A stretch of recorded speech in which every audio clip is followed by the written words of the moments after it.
What's going on, everybody? Welcome into the Blazers Uprise postgame show. We just got game one against the Los Angeles Lakers. I am super hyped, dude.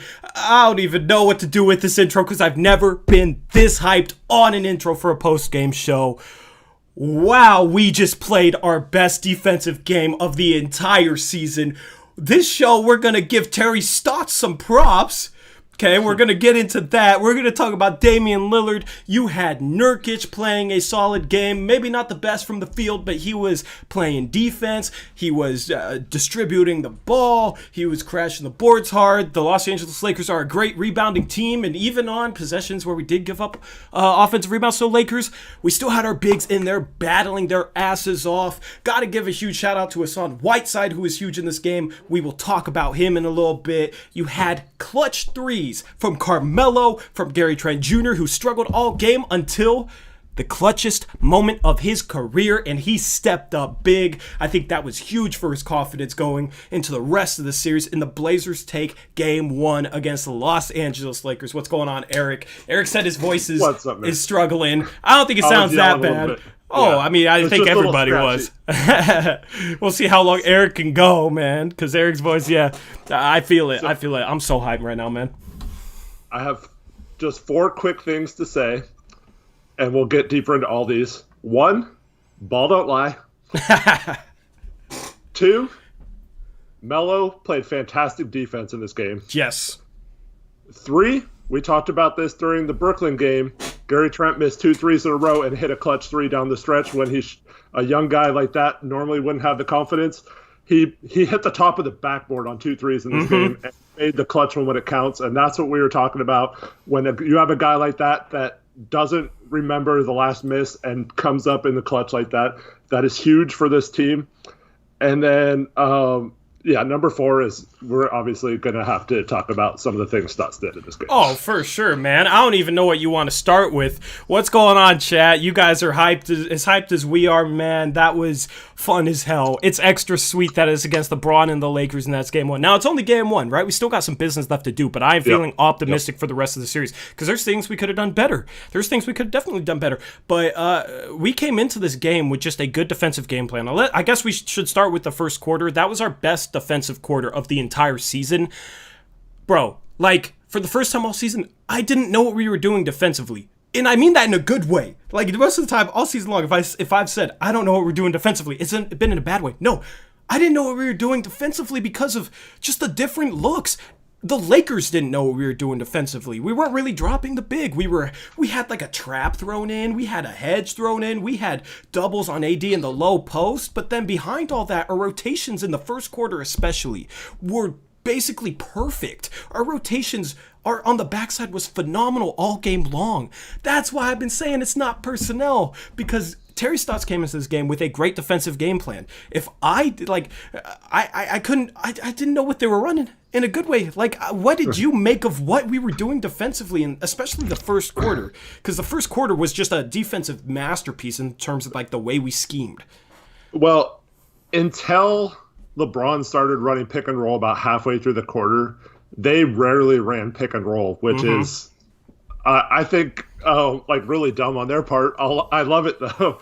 Yeah. But when teams don't run pick and roll or go pick and roll heavy against us, it's really hard to tell what defense we're running, like you said, because we're pretty good if we just have to guard the guy you're guarding, right? And you don't have to, it's just like, don't mess up with the guy you're guarding, stay on the guy you're guarding. And so if they don't set a lot of picks, that's actually playing into the strength of our defense. I didn't necessarily notice anything. Yeah, we trapped though on some pick and rolls in the first quarter. Know. You know, but like we sent a couple double teams to AD like in the post and stuff. And there was one in particular where Dame came and trapped, and then recovered all the way to the corner to his guy like in 2 seconds, and it completely messed them up, and they had no idea what to do. Yeah. And this is what we've been talking about all year. Like, it's, if you teach how to do these things, these are NBA players. They can handle these kind of things. Like, at least try some of these things against other teams that we're playing bad against. So it's just really frustrating that, I mean, they only scored 93 points in this game. Like, 93, dude. We were giving up 130. 93? Yeah. It's insane. If you told me we were going to hold him to 93, bro, I would have, like, believed anything. You know what I mean? Like, that's crazy. And you guys know, like, you've watched these streams. When was the last time I said something about the refereeing in a game? Like, do I ever really complain about the refs that much? I mean, I don't that much either, you know? When I complain, I go hard. Like, I'm like, holding my tongue until I can't anymore, and then I just go ballistic. Yeah. Some of the calls in the second half of this game were horrendous. We'll get to those later. But, like, the fact that we still got the win with that. With getting the benefit of some of those calls as well. And that's crazy. Like, if you would have told me we were only going to score 100 points in this game, I would have thought we lost by 20, like, going into it, you know? Yeah. Like 100, like, oh, no, we lost by 30. No, we won. We won. Like, that's what I mean. Like, our offense, I don't think it was good in this game. Like, you had some good moments. Dame was good. It was great. It was great in the first quarter. That's the other thing we'll have to talk about. 36, and then, like, if you told me, okay, over the last 3 quarters, we're only going to score 64 points, but we're going to win, like, with how this team has played in the bubble, I would have been shocked. Like, dude, it was just such a completely different looking team on the defensive end. Just completely different looking team. And that's just because we were... we were engaged. Guys played hard. Shout out to Tanakh Villa for the $5 donation. He says, so Stotch coached a great game. That's great, but does that mean he was trying to tank the bubble? I don't know. Like, I don't understand why we didn't throw these looks out before, but as long as we throw them out now, you know, because you got to give LeBron different looks. And LeBron played a good game, but, like, defensively, it was our best game of the season. Shout out to Russell, first round exit Westbrook with the $10 donation. He says, a dime for every point we scored. Yep, that works, man. I wish we scored a million points, because then I'd be a very rich man, but appreciate the dono. I don't even know where to start with this. What do you want to say? Check your phone real quick, but a text. But we talked about this in the preview yesterday. So we had a good game plan from this. But the Lakers, LeBron is the type of player who can exploit this. So now what you want to do is change it up again for next game.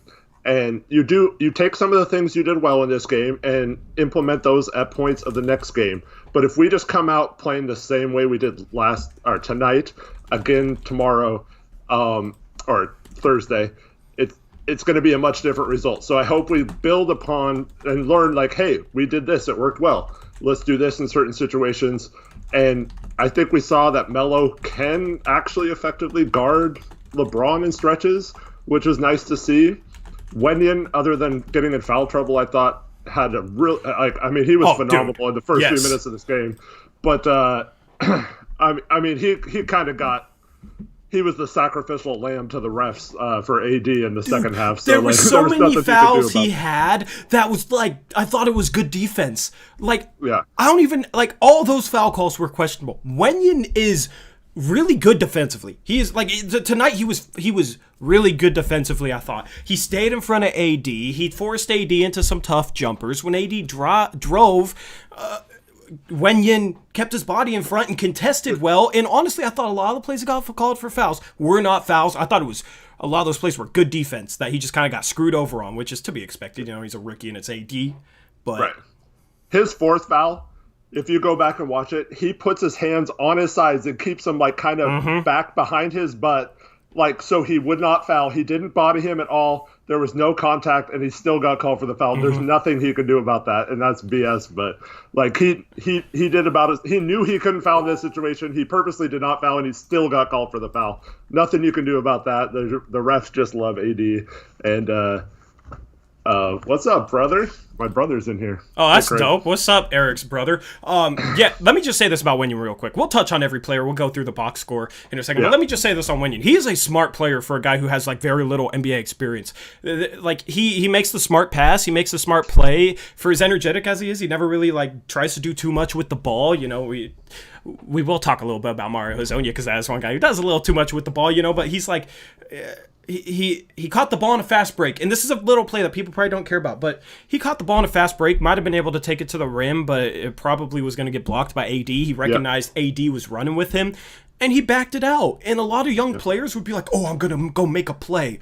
You know what I mean? But he had the presence of mind to recognize the situation, back the ball out, pass it. I don't know if we scored on the possession, but just stuff like that. And then his defense...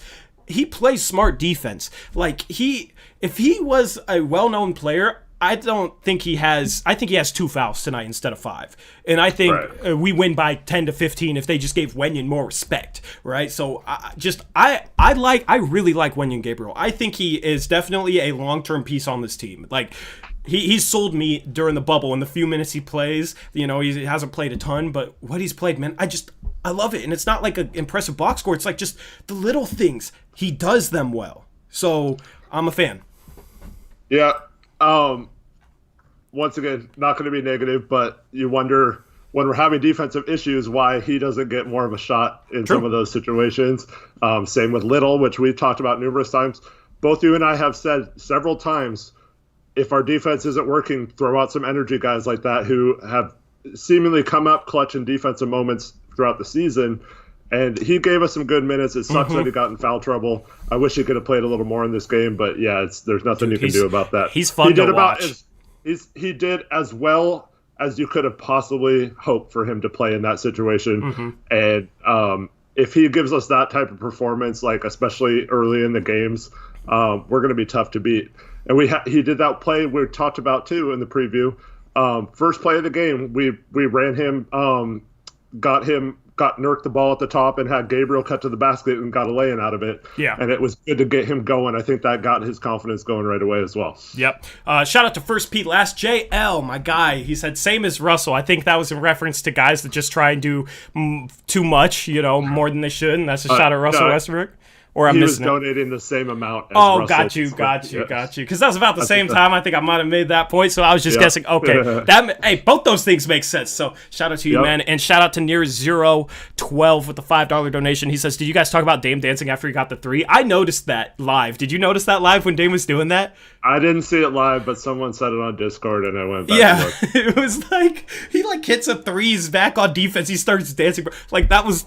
I love that, bro. He just shows like he's comfortable at the moment and just has a ton of swagger and just having fun. You know what I mean? Like that's the type of attitude you have to have. He has that killer mentality and doesn't ever get fazed by anything. And I think, I don't know, maybe I'm overreading too much about him just dancing a little bit, right? But like, it just shows man's having fun out there, not, taking things very seriously as an athlete, but not like so seriously he's phased, not so seriously that he's forcing stuff. That's just, I love Damian Lillard. That was funny as hell. His comment on it in the post-game interview was funny. They played the Oakland anthem, so I had to go dumb for a second.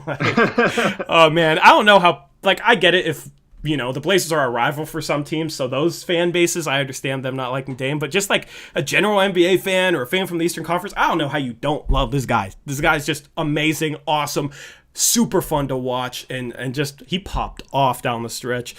They kind of took him out of the game, but he showed up there in that fourth quarter after having a big first half. He had 23 in the first half, and then had I don't know if he scored in the third, so I think he had 11 in that fourth for 34. I think he had two in the third, maybe.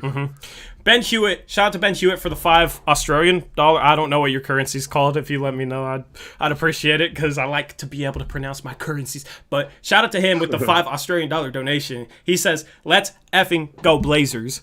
I wonder if you cussed in a donation, if it would hide it, and then I'd have to show it. Because every time you cuss in the comment section, I have to hit show on it because it's like a censored word. I wonder what it'd do with donations. I wonder if it's like, oh, you're donating $5, you can say whatever you want, or if I don't know. Just a random thought. Anyway, so you want to go through this box score? Lakers Forever asked, how'd y'all even make the playoffs? I don't know, Lakers Forever, but you're going to be sorry we did. Yep. How'd you lose to a team that shouldn't have made the playoffs in your mind, man? Come on. But anyway, let's go through this box score. Let's touch on each player. Let's start with the best player of this game. You had Damian Lillard, 34 points, 5 rebounds, 5 assists. A pretty normal stat line for Damian Lillard, It wasn't the 50 million points that some people were projecting, but 34 in 43 minutes, 9 for 21 from the field, 6 for 13 from the three-point line. Some of those threes were insanely difficult. In a couple of those misses, he was trying to draw fouls. So I think, honestly, the fact that a couple of those misses, he was trying to draw fouls, and then how deep he was shooting them, 6 for 13 from the three-point line, that's very impressive. That's more impressive than if Gary Trent Jr. got 13 open threes and made 6 of them. You know what I mean? So that's the thing with Dame and like his shooting numbers. You have to put some context behind it because a couple of those, he's trying to get to the line. And he did get to the line. He had 10 free throws. So he did draw a couple of fouls on them. So that's worth it. But that's just the degree of difficulty, man. He had a 30-footer and a 36-footer. Yep. And that 36-footer was huge. Mm-hmm. And, like, what other players pulling up from there, like, in that moment of a playoff game? You know what I mean? Yeah, like, that's what I mean by his whole attitude. And when he let it go, you knew it was going in, too. Like, that's how crazy it is. Like, you're not surprised, but you're still, like, pumped, Yeah. Alex Pascoe, shout out to him with the $5 Australian. We got some Australians in here. $5 Australian donation. He says, how good was Gabriel? We just touched on him, man. We just touched on him. Great defensive player, I think. Especially for a rookie, smart player, and just fits in with this team, kind of gives this team what it needs out there on the court, is kind of the fifth guy. So honestly, I don't think they really missed a beat without Zach. I would love to have Zach, but like Gabriel, this is a good matchup for Gabriel, and I think Gabriel is ready to just be, he's smart enough to be able to throw him in there in the game without him messing things up for you, I feel like. So love what I see out of him. And the other, like, Gabriel got that, he leaked off a rebound and got the kick ahead pass, and a bucket like that when there's only 100 points scored in a game. Yeah. And early in this game, just to get a couple easy baskets to get our offense going, we scored 36 points in the first quarter. Like, that's so huge because you saw in the second half of this game how stagnant our offense got. We'll break that down later. We got another breakout bucket right after that to Melo, too. We got 2 back-to-back. I love that. That helped build our momentum and helped us get that 16-point lead in the first quarter. Yep, and we'll talk about why we've lost that. But that's just like, it's little things like that only show up as 2 points and a box score. But like just the fact that he was aware enough to beat the defense down the court, and I think it was CJ in that play that passed him up to him. Just to get him the ball, and you get a dunk, you get some momentum going. It was pretty cool. Yep. So Wenyen, just because we're talking about him, he had 4 points, 3 assists for Wenyen, 3 rebounds, 2 for 2 from the field, with a block and 5 fouls. That block he had was impressive too.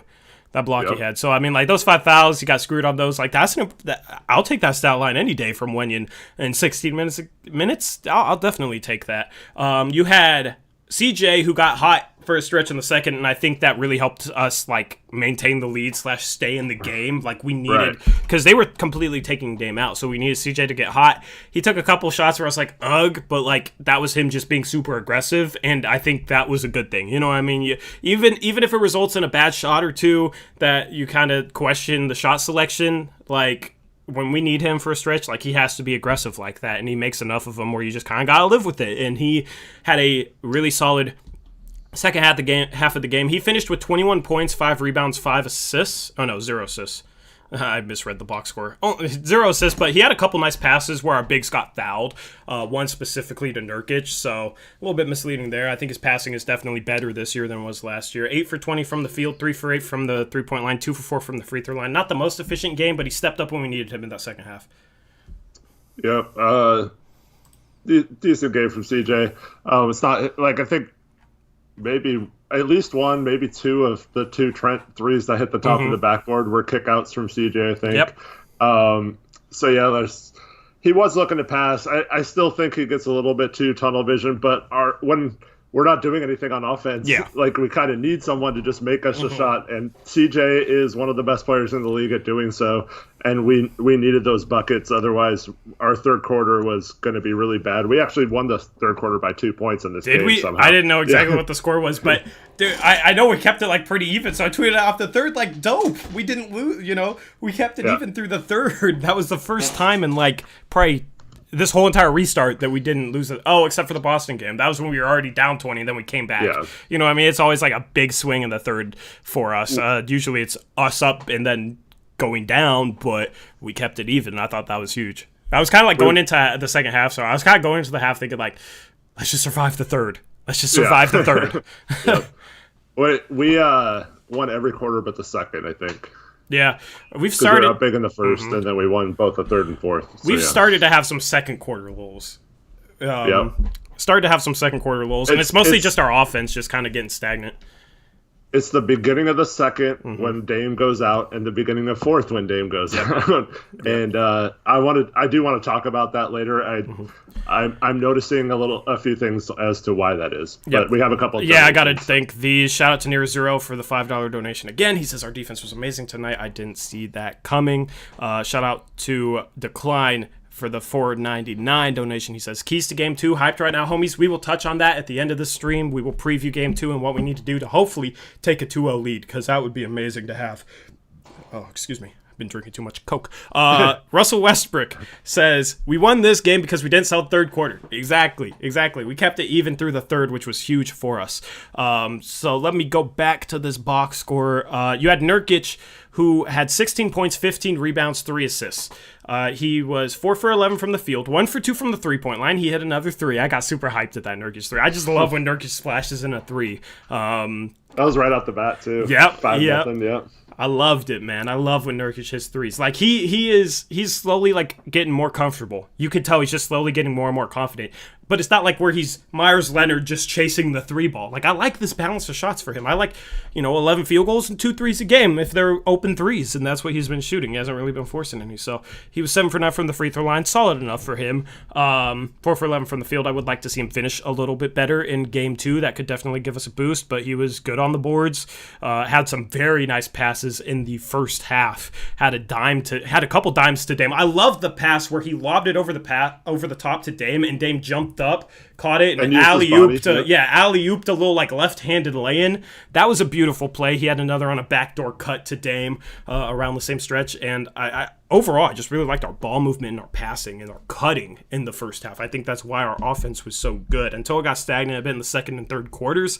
Part of that could have been the LA's defense. We'll talk about this in a little bit. We're kind of focusing on the players right now. Then we're going to focus on team things. So I know you probably got a lot to say on that, but we will see. Nurk had double-double in the first quarter. So I think he had, I don't remember if it was last game or the game before that, where he had a huge first half and barely did anything in the second half. I think it was last game against Memphis. He had that huge put back towards the end of that game. But like to see us utilize him a little more through the offense when it's struggling in the second half of these games, not just right off the bat in the first quarter. So he's elite passing when he has cutters and movement around him. If he just has the ball and everyone's standing still, then he's not the type that can break someone down off the dribble and penetrate and then kick it out to an open shooter. That's not his game. So if you're going to play through him, you have to have the right movement around him too. And I thought we did that perfectly in the first quarter, especially. And then the rest of the game, we give it to him and everyone would just stand around and wait till he came, Dame came up and grabbed the ball from him. And that's not what I want to see in the second half of the game. So I want to see us being more dynamic, not less dynamic as the game goes along. Yep, I love just good ball movement, cutting, good passing. I love watching it, and I think it's beneficial for our offense. Andrew Miller, $5 donation. Appreciate it, bro. He says, go Blazers, keep up the good work. Guys, do we have Zach for game 2? No word on Zach for game 2. Dame was saying he hoped he only missed a game or 2, but, that's just Dame hoping. We don't really have any, news on how severe it is. I didn't really hear them elaborate on his injury. It's just an ankle thing. So ankle inflammation was what it was reported as at first. So I don't even understand that. Do you have any more insight on that, Eric? Did I miss something? No. He seems fine. I mean, it's hard to tell when you're sitting down or whatever, but the thing is, I don't like how they ruled him out a full day and a half before the game. Yeah. To me, that's not a good sign, because how do you know if it's just inflammation or a sprain or something that it wouldn't be better the next day? So that's a little troubling. And then combine that with the Nas thing, which they finally told us the actual answer to today, what is going on with him. Yeah. So in case you missed that, Nas apparently fainted full out, lost consciousness during a shoot-around last week. I'm worried about that. Yeah, because it followed up his concussion earlier. Yeah, so prayers to Nas. I hope you recover and are well. But they're going to sit him out for 2 weeks. All the tests so far have been negative. And when that happens, when you faint, basically they just have no other way to describe it other than they think you're dehydrated and, lost consciousness for a minute. So I really hope that's all it is. All the tests have been negative so far. So they're going to reevaluate in 2 weeks and just keep him monitored until then. But at least we have an answer. I don't know why they could have just told us that like from the beginning, and then we wouldn't have questioned anything. We would have been like, okay, cool. Yeah. Hope Nas gets better. He's out for a couple weeks instead of being all secretive about it. But they are pretty secretive about their injuries. The Blazers are one of the most secretive franchises in the NBA when it comes to player injuries. I think you're kind of seeing that right now with Zach. Let me fix my lighting a little bit. There we go. I think you're seeing that a little bit with Zach. So. Anyway, let's move on with this box score. Let's touch. The client had another dono. You guys killing it with the donations, man. Chat's popping off right now. The client said, "Missed my own dono. Keep putting it on for Portland." We will, man. And missed. I don't know what he means by missed my own dono. I think he missed us answering it. Got you. We'll break down game 2 later on after we talk about game 1. Mm-hmm. So we haven't gotten to the actual answer. Appreciate the donations, you guys. Appreciate the support. This is phenomenal. We were worried we were going to miss the playoffs, bro. All season. It's like, dang, like this is the year we started. I wish we started last year when we made a playoff run, right? But right now we're up 1-0 in the first round. Like, against the Lakers. You know what I mean? We won game 1 as the 8th seed, right? So, like... 5 days ago at this time, we were like one shot away from being completely eliminated and not having any games. Yep. So this series, I'm super excited for this, man. Starting up 1-0, that's just phenomenal. Let me go on through the box score. You had Carmelo today with 11 points on 3 for 11 shooting, 2 for 5 from 3, 3 for 4 from the free throw line. So not super efficient. He shot 40% from 3, but he was 1 for 6 on pretty much all mid-range shots. I thought some of the mid-range shots he took were a little bit questionable, but, whatever. Carmelo loves his mid-range. There was one really bad one. He kind of came up in transition, and no one was even down there yet. The other 4 were still like near half court, and he took a almost 3-pointer, but like a step inside that was bad. It was too early in the clock to do that. But let me just go through the rest of this box score. 10 rebounds. Okay, so rebounding the ball pretty well. The team will get more rebounds when they force teams to miss more, so that's a little part of it. But Carmelo rebounded well with 10. He also had 5 assists. Yes. 5 assists from Melo. He had a couple really good passes. My favorite pass was when Dame was getting trapped and he switched the angle by quickly passing it to Carmelo, and Carmelo quickly zipped it into Whiteside, right? That is how you beat the trap. You move the ball, you change the angle. Like, Dame couldn't have gotten the ball to Whiteside even though Whiteside was open underneath the rim. So it was good of him to get it to Melo, who could get the ball to Whiteside, and that was a great pass by Melo. He caught it all in one motion and zipped it. If he didn't put zip on the ball, that ball's probably going to get tipped because they were rotating over. So he caught it, zipped it. Just a great, smart pass. You know what's weird?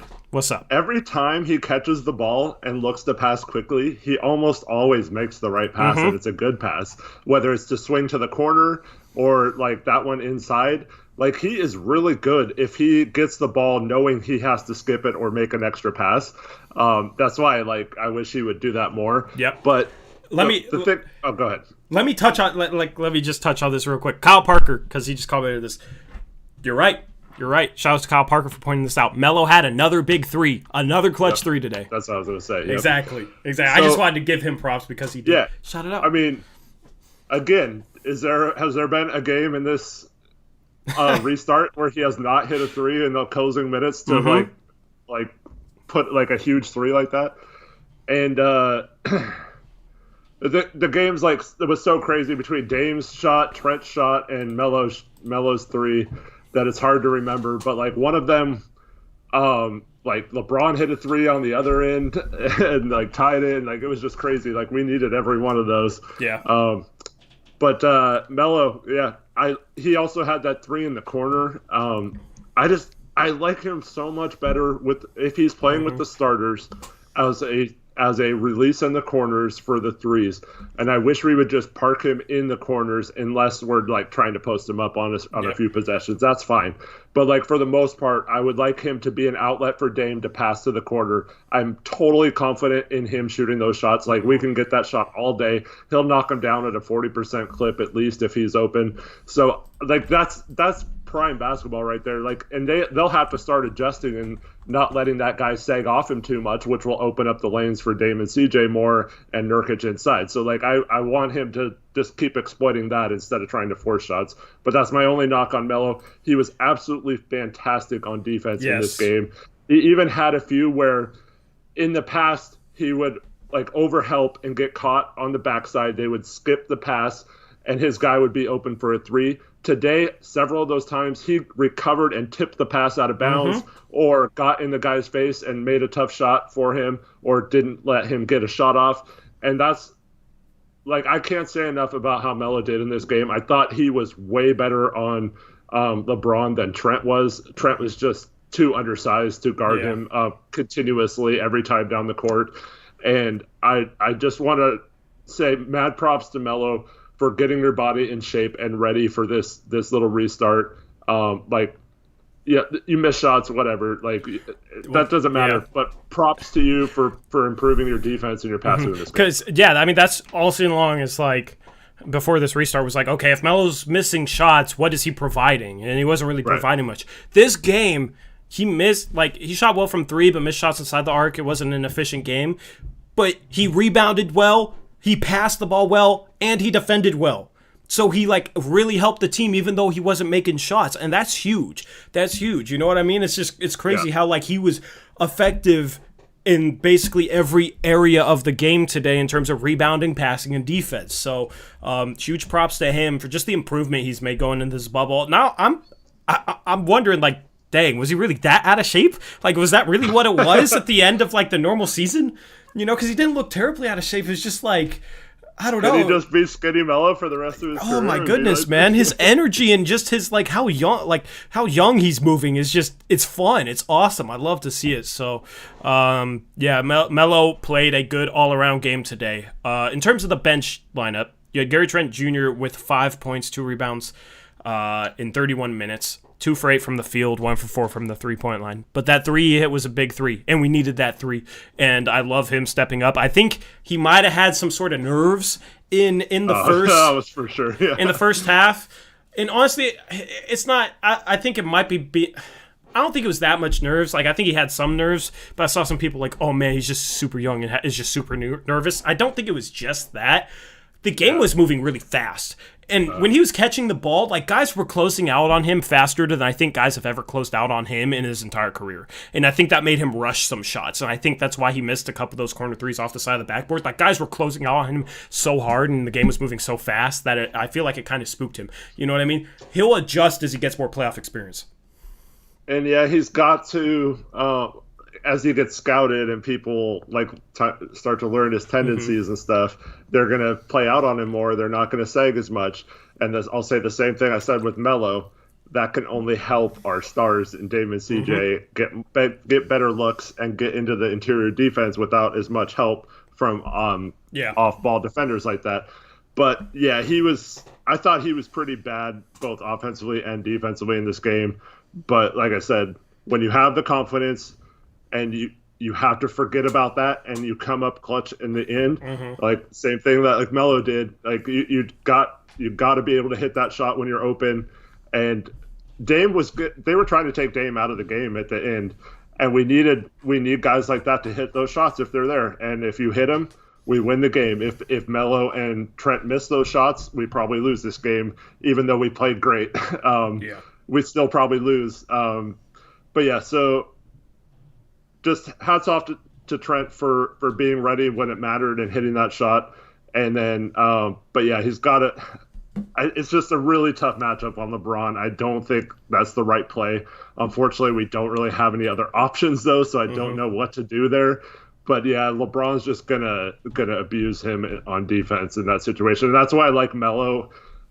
He's about LeBron's size. He can body him a little bit. So I just like that a lot better.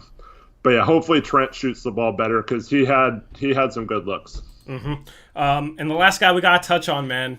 Or let's talk a little bit about Mario. Okay. That pull-up three he took was absolutely terrible. 12 minutes, 2 points. I mean, like, he played okay defense, I thought. He didn't really, like, seem, like, good or bad on that end. Someone mentioned this on Discord or, like, in the group chat or something on Twitter, but, like, he runs around like with a chicken with his head cut off, like not knowing what to do off the ball, and he just like chases people. He's always behind his man. Yeah. Like it's a little frustrating watching him play off ball defense. He is kind of switchable though, can kind of guard twos and fours and threes. So I do like that, but he needs to play smart. So here's my problem. We haven't talked about playing Dame off the ball, but I don't think it's a coincidence that we're struggling at the beginning of the second and fourth quarters, and we had Mario in the game both of those times.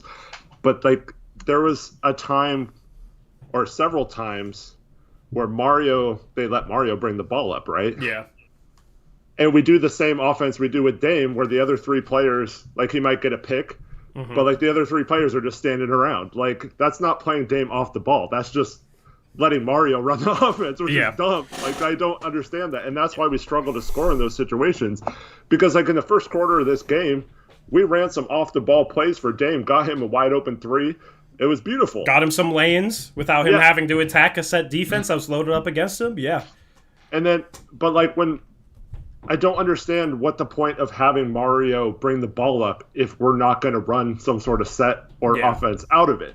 And there was a time, it was actually 2 plays in a row, I think, where he went to Trent's side and him and Trent just handed the ball back and forth and then, like, tried to go ISO. And, like, nothing was happening. And Dame and Whiteside and whoever else was in the game was just standing on the other side of the court, not moving at all. It's, like, it was so frustrating. That was the one glaring issue I thought in this game was our offense had stretches where we just got really stagnant. And it was like those types of possessions, and we struggled to score the ball because of it during these stretches that you're talking about. I think that is the main thing we need to try and improve going into game 2 is to not have stretches like that. We needed to call timeouts earlier, and we needed to just try and set something up other than standing around at half court for half the shot clock, dribbling there out of the ball, then doing a couple handoffs, then going into isolation because the shot clock was down to 7 or 8. You know what I mean? Like that definitely hurt us. And I actually don't mind Mario bringing up the court, but we just need a plan to do it. Like let him take some pressure off our ball handlers and take the ball up a few times. Especially in a series like this where they're gonna basically whoever brings the ball pressure them full court. Yep. And so you have to expend a ton of energy just getting the ball across the half-court line. We don't want Dame to waste a bunch of energy doing that every possession. It's good to do that like a majority of the time, but you don't want him to do that like 80 possessions a game, like trying to beat a full-court press, right? So it's fine to give Mario the ball. We just need some sort of like set, like, okay, if Mario brings the ball up, here's what the other 4 players do and run this play or do something. Like, I don't understand why we don't have any of that action. But it's kind of secondary to the rest of the game. We played really well, so I'm not going to harp on it too much. Yeah, I just hope that the team looks at that and makes an improvement from it because the Lakers probably aren't going to shoot this bad again. The Lakers are going to adjust too. So that's the thing. It's like even in a win, we can focus on things we did wrong, and we still have to like make adjustments and try and improve because that's what the Lakers are going to do. Is a game of adjustments. So we can't just say, oh, well, we won. We don't need to change anything, and then the Lakers adjust and shoot better and beat us because of it, right? We got to try and improve what we do, win or loss. So I think the team should look at that and try and figure out how to do better if they end up kind of having the same lull, and hopefully they can talk about that, and hopefully next time that lull isn't as long and we're able to kind of get out of that and just run more productive offense. So anyway, last guy I want to talk about Hassan. Hassan Whiteside was huge today. Hassan Whiteside was, I thought, like, there's a couple plays that it was kind of like, Hassan, what are you doing? Right? There's always going to be those plays, especially if he plays 26 minutes a game. But overall, I thought he was great today. In 26 minutes, he had 7 points, 8 rebounds, 5 blocks. Shot 3 for 4 from the field, 1 for 4 from the free throw line. Would like him to shoot better from the free throw line, but he finished a couple plays. There was that bang block charge call that got called a charge, which would have been, it was definitely. I could see it both ways. I think it was probably a charge. I don't know if you disagree with me, but I think it was probably a charge. If that was LeBron James and Hassan was the defender, that would have been a blocking foul 100% of the time. I don't believe that. If they reviewed it, I don't believe that.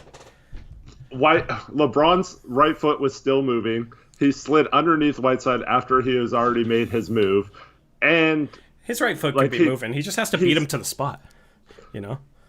I know, but Whiteside was just standing there and LeBron slid into him. Like, that's not an offensive foul, I don't think. Yeah, I don't know. I thought LeBron beat him to the spot. That's what I mean, though. It's a bang-bang call, right? So that wiped off potentially 3 points off the board for Whiteside that he finished. They called it on the floor as a blocking foul. So, like, I don't know how you overturn that if it's a bang-bang. Like, that's fine if they called it a charge and they upheld it. But, like, I don't know how you overturn that call in that situation. I don't know. Hey, if the roles were reversed, we would have been pissed if they didn't overturn that call to a charge. I'm just being honest. But let's not talk about that. Let's talk about how huge Hassan was this game. Like, having him this engaged and just some of his defense in the second half was just phenomenal. Some of his blocked shots was just like, that's the Hassan we want. That's the Hassan we need. That's the Hassan we've seen for stretches this season where he's just blocking everything and making great defensive plays. I thought he was solid on the boards. I thought he got after the boards pretty hard. I just thought he had a overall really solid game, and we really needed it because Nurkic had 5 fouls. He was in some foul trouble, and I think Whiteside played well. Yep. Shout out to Charles Alexander, who said I'm a complete joke and don't know what I'm talking about. Thanks for the constructive criticism, buddy. But there's the 5-minute timeout. Whiteside, see, the thing about his blocks at the end of this game, they weren't his typical, like, leave your guy and chase blocks. They were, like, meeting people at the rim where it was absolutely necessary to go for the block in those situations. And he probably saved the game with a couple of those blocks because that was were they both on LeBron, or at least one of them was on LeBron. Like, those are probably going in if Whiteside doesn't block those. So, props to him for being in the right position on defense. It's not really his fault if he has to guard AD. We were in so much foul trouble that we had some stretches where we had to play him on AD when they went small. He did the best he could. I thought they kind of got him for some ticky-tack fouls too, but overall, Whiteside played phenomenal in this game, and we needed that. The only thing, so this is a good team to run the double bigs against, but the only thing I'll say to that is we cannot get beat on the boards as bad as we did if we have 2 bigs in the lineup and Melo at the 3 and stuff like that. Like, we need to rebound better on the defense. Yep. I agree with you, but also at the same time, I feel like a lot of their offensive rebounds weren't really us doing a bad job, like, boxing out or anything. Like, there was definitely some possessions where it's like, okay, we need to box out better and stuff, but they had a lot of offensive rebounds where it was just like, they are super big and super athletic, and we're just crashing the hell out of the offensive boards. Like, they were going after rebounds hard, and it was just a lot of, like, 50-50 balls that I felt kind of just went their way. So, like, yeah, they had 17 offensive rebounds. 17 offensive rebounds. You want to definitely get that lower, but I don't think it was like 17 offensive rebounds where it was like we were just doing a terrible job rebounding. I thought we had a couple of mishaps, but they were going after rebounds extremely, extremely hard. And that's just, tip your cap to them for some of the offensive rebounds they managed to get. I mean, maybe the Lakers just are very good scoring now, and we can exploit that and win this series. But typically against a team with that good of a tandem, especially, you don't want to give them 17 more chances to score the ball. No. So, like, whether it was like lucky bounces or whatever, I don't think we can win many more games if we give up that many offensive rebounds. We got pretty lucky that most of their secondary guys were absolutely garbage in this game. So I don't think that will repeat itself quite to that extent. Like, they're a good offensive rebounding team, so they'll get some, but I don't think, like, next game, I don't expect them to get 17 offensive rebounds. I expect it to be a little better. That's the thing, is I said at the start of the stream, there are things that we could improve going into game 2. That's huge in a win, you know what I mean? It's not like we played a perfect game, right? If we played a perfect game, it'd be like, oh man, they're going to adjust, and like, I don't know how we can play any better. But there were like noticeable areas where we could definitely improve going into game 2. And not letting them get offensive rebounds is one of them. You know, we need to rebound the ball better. So I think that is something that we'll see improve, and I think we'll see our offense hopefully not get quite as stagnant in game 2. It is one thing. So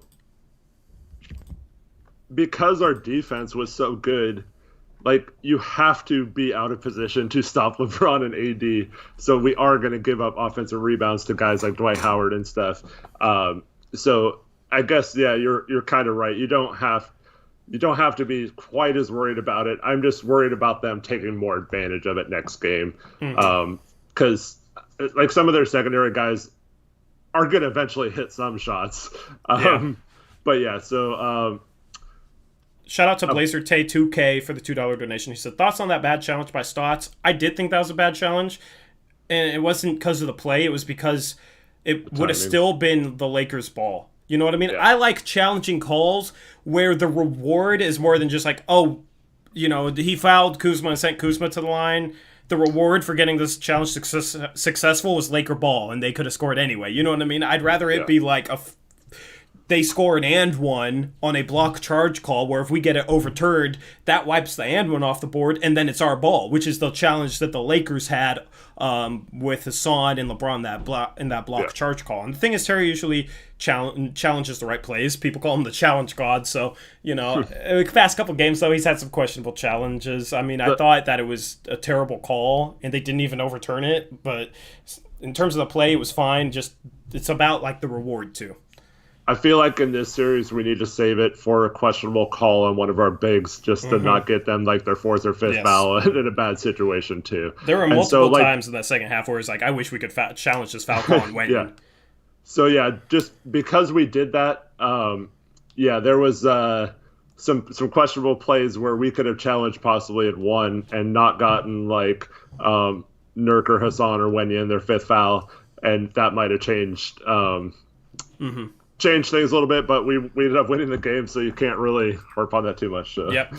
Let me go through the Lakers box score. I'm going to focus more than I usually do on the opponent box score, because these are the players we're going to be playing next game, so it's going to be like a theme of like, okay, how are the opposing players performing? So I will highlight that. Let's start off with Anthony Davis, who led them in scoring. He had 28 points, 11 rebounds, shot 8 for 24 from the field, though. 0 for 5 from 3, 12 for 17 from the free throw line.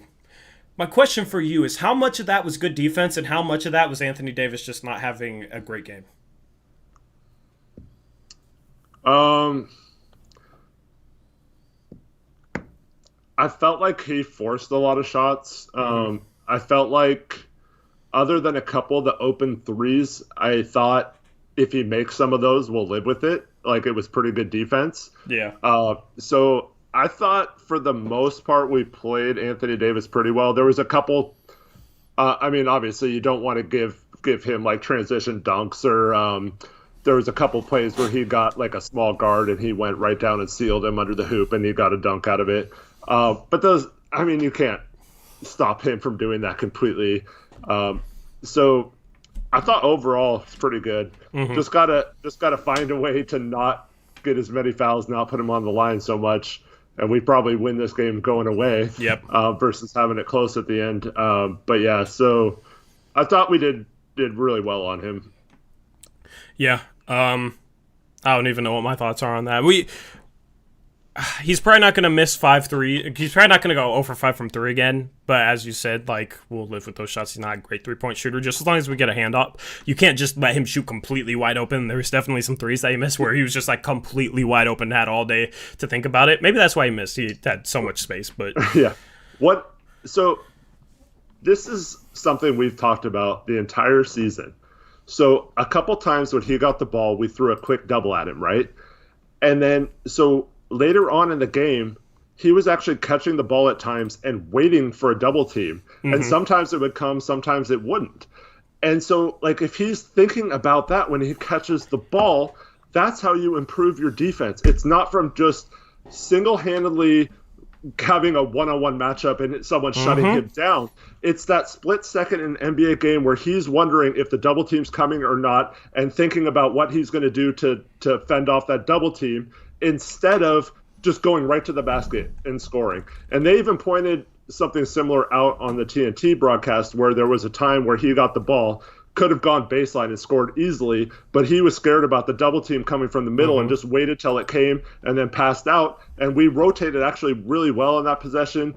I think Nurk got like an off-ball foul eventually, but like for the most part, it was like really, really cool to see us actually confusing another player instead of just letting him get comfortable and just like going down on the block and just scoring, and then we're like, oh, well, what are we supposed to do? We don't have the right personnel, whatever. Like, this is what we've been talking about. Yep. Make your defense unpredictable and mess them up. And you see a great player like Anthony Davis go 8 for 24 and become passive in the second half of this game because he didn't know what we were going to do next to stop him. Yep. And it's not going to work all the time, but like just doing so completely changes the game, and you can have nights like this where you mess him up. Now, he's still a great player. He's going to have a game in this series probably where he scores 40 points off like 20 of 28 shooting or something, and he's just on fire. There's nothing you can do about it.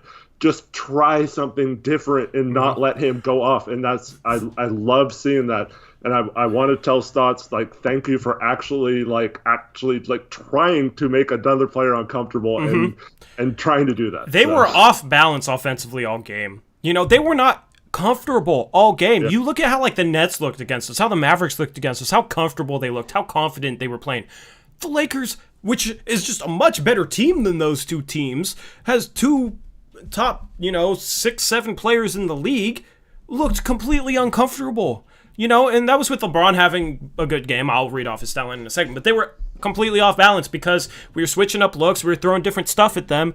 And they weren't, it's easy to just see the same defense all game. And by the third quarter, like, okay, this is what they're running. This is what we need to do against it. And then execute it, right? You're making the same reads all game long. It's a great point on Anthony Davis not knowing if double teams were coming, so he was like, okay, is there going to be a double team coming from here? And just being like hesitant and not playing as confidently and not being as comfortable. So that was a huge thing. That was like a big part of my game plan. Like, we need to give them different looks to keep them off balance, to keep them uncomfortable going into this game. And honestly, I think this game showed like, I think it kind of proved us right, man. Like, I think this game proved us right. Like, it's not personnel. We can throw out different looks and make a team uncomfortable and play a good defensive game with this personnel by just throwing out different schemes and stuff out there. And that's why I've been so critical of Stotts and not bought we need Ariza. We're screwed without Ariza, right? If we need Ariza that bad, how in the world did we hold the Lakers to 93 points and actually play a good defensive game? It's not like they were they were pretty broke this game, but a lot of it was our defense. Yep. And we still have issues in transition. Lakers are a pretty good transition team, so we need to shore that up a little bit. But for the most part, it's just so weird when you see a game like this and you see them rotate well. You see them, for the most part, making the right reads on the pick and rolls and playing good defense, sending mixed coverages, stuff like that. It's just... I just get so confused as to why people can't see, like, this team is capable of doing this. Like, it's not surprising to you or me that they have a good defensive game every once in a while, because I feel like this is in there. Like, it's a lot more scheme based than people give it credit for. But yeah. Shout out to Andrew Miller for the $5 donation. He says, was Stotts coaching this way in the bubble just to set teams up and throw them off balance when the playoffs started? LOL JK. Some people might actually think that, but the thing is, we've seen that coaching style from Stotts for like years, even in the playoffs in previous years. Well, and the thing is, like I mentioned at the top of this show, if Karis LeVert makes a shot, we're not even in this position to show off our secret defense or whatever, right? So like, if he hit like doing this just to like save it for the playoffs, that's crazy, because we could have like rested our players and been in much better position going into this series than having to win like 7 out of 9 games just to be here tonight to beat the Lakers. Yeah. But yeah.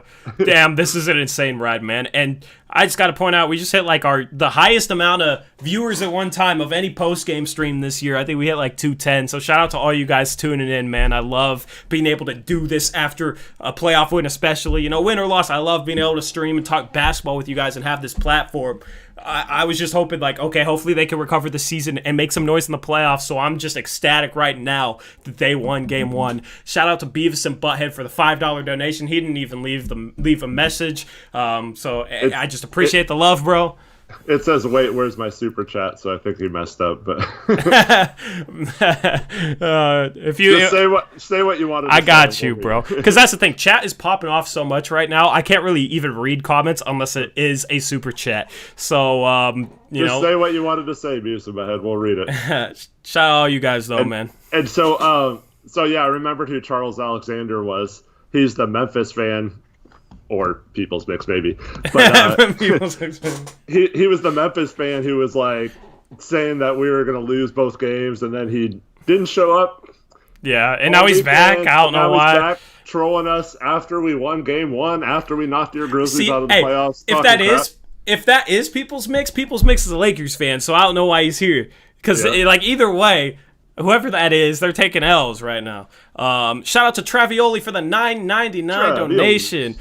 He says, shout out to you boys. Love you. Keep the content coming. We will, man, as long as the Blazers, keep this run up. I don't want an off season. I had my 4-month off season already, so I'm ready to cover this team on a NBA Finals run. All right, I got so much energy right now. I'm ready to stream for just yeah, man. I don't even know. I don't even know what I'm saying. I'm ready for this ride to go through October. All right, I am ready for that. Like, let's get it. Yeah. How awesome would that be? That'd be like all the time through October. I'll take that. I'm just going to be optimistic right now. I mean, Lakers might play great the last 4 games, but like the fact that we, just this moment is just awesome to be in right now. So let's just enjoy the moment. Then, we'll focus on what we got to do. Yeah, even if we lose this series, just after all the crap we've endured this season, to show up in the bubble, make the playoffs, win the play-in game, and get the enjoyment of knocking the Lakers down a peg in Game 1. Whatever happens here, like, obviously I want the Blazers to win, and I hope they do win this series. And they're going to be a tough team to get out. I don't think the Lakers, even if they play well from here on out, are just going to like win the next 4 games. But this is fun ride, and I'm just happy we have this moment after so many things that have gone wrong this season to get to actually enjoy a victory in the playoffs right now in Game 1 is just a tremendous feeling. Yep, awesome, man. And Beavis and Butthead said, shout out to Hassam's arm length. I think that's what he was trying to super chat. Was it? Yeah. He does have them long arms, man. I don't know what happened with your super chat, man. That sucks. I don't know. YouTube might be glitching. This stream might be too... Actually, that doesn't even make sense. There are streams that will have like 500,000 viewers that do fine on here, so it's definitely, I don't know what happened. It's definitely not too many people being in here. But yeah, you guys are killing it today. Let's talk about the rest of this box score. Let's talk about some of the Lakers role players. We haven't talked about LeBron yet. He had 23 points, 17 rebounds, 16 assists.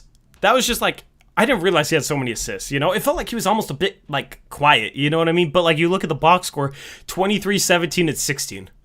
I think he had 12 assists in the first half. Mm-hmm. But, yeah, there was a stretch in the first half where he got him back in the game in the second quarter, just basically willing his team back into it. Yep.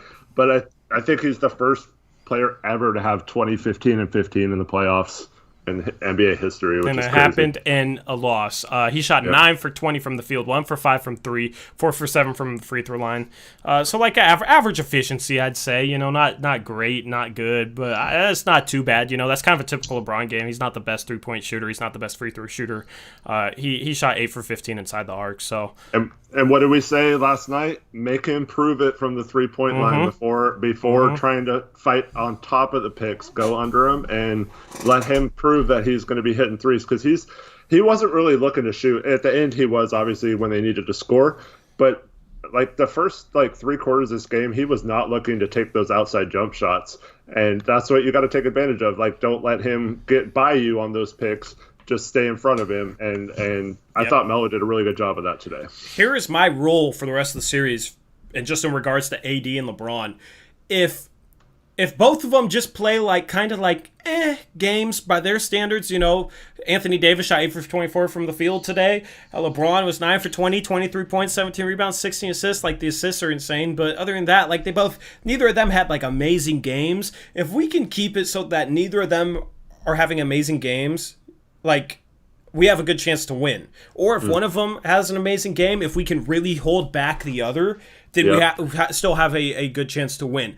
The only issue would be like is if one of them plays like they did tonight and then AD had 40 shooting well. You know what I mean? Like if one of them has a decent game and then one of them goes off, right? If we can just have if we can keep both of them to only decent games, or if one of them goes off, if we can get the other one to struggle, we will have a good chance to win. So I'm definitely... It starts with those two guys. Our defense does. Their outside shooting around them wasn't good, so they didn't really make us pay on some possessions they might have been able to make us pay on, but I felt like we contested almost every three today. Yeah. And, shout out to getting 16 assists when you... I'd be interested to see what the rest of their team shot from the field as a collective, but... maybe you could do that at the end. Yep. Let me shout out Robbie Stacks real quick. What's up, Stackhouse? I haven't seen him in a bit, or I missed him. What's up, man? He says, I'm happy with the win. So glad to be back and tune in to Blazers Uprise post games. What a strong finish after being down late 6. It's good to have you back, man. It's good to see some old names. We got Travioli, First P, Last JL in here. We got you in here, Robbie. It's good to see you guys. I can't shout out everybody in here, obviously, but appreciate all you guys tuning in. Let me just make a quick point on what Robbie brought up there. The strong finish after being down 6 late. I feel like any of the other teams that could have played into the 8th seed, Phoenix, Memphis, any of those teams, if they had a game like ours where they were up 16 in the first half and then competitive in the third quarter, but then ended up down 6 with 4 minutes left to go, they would have been mentally done.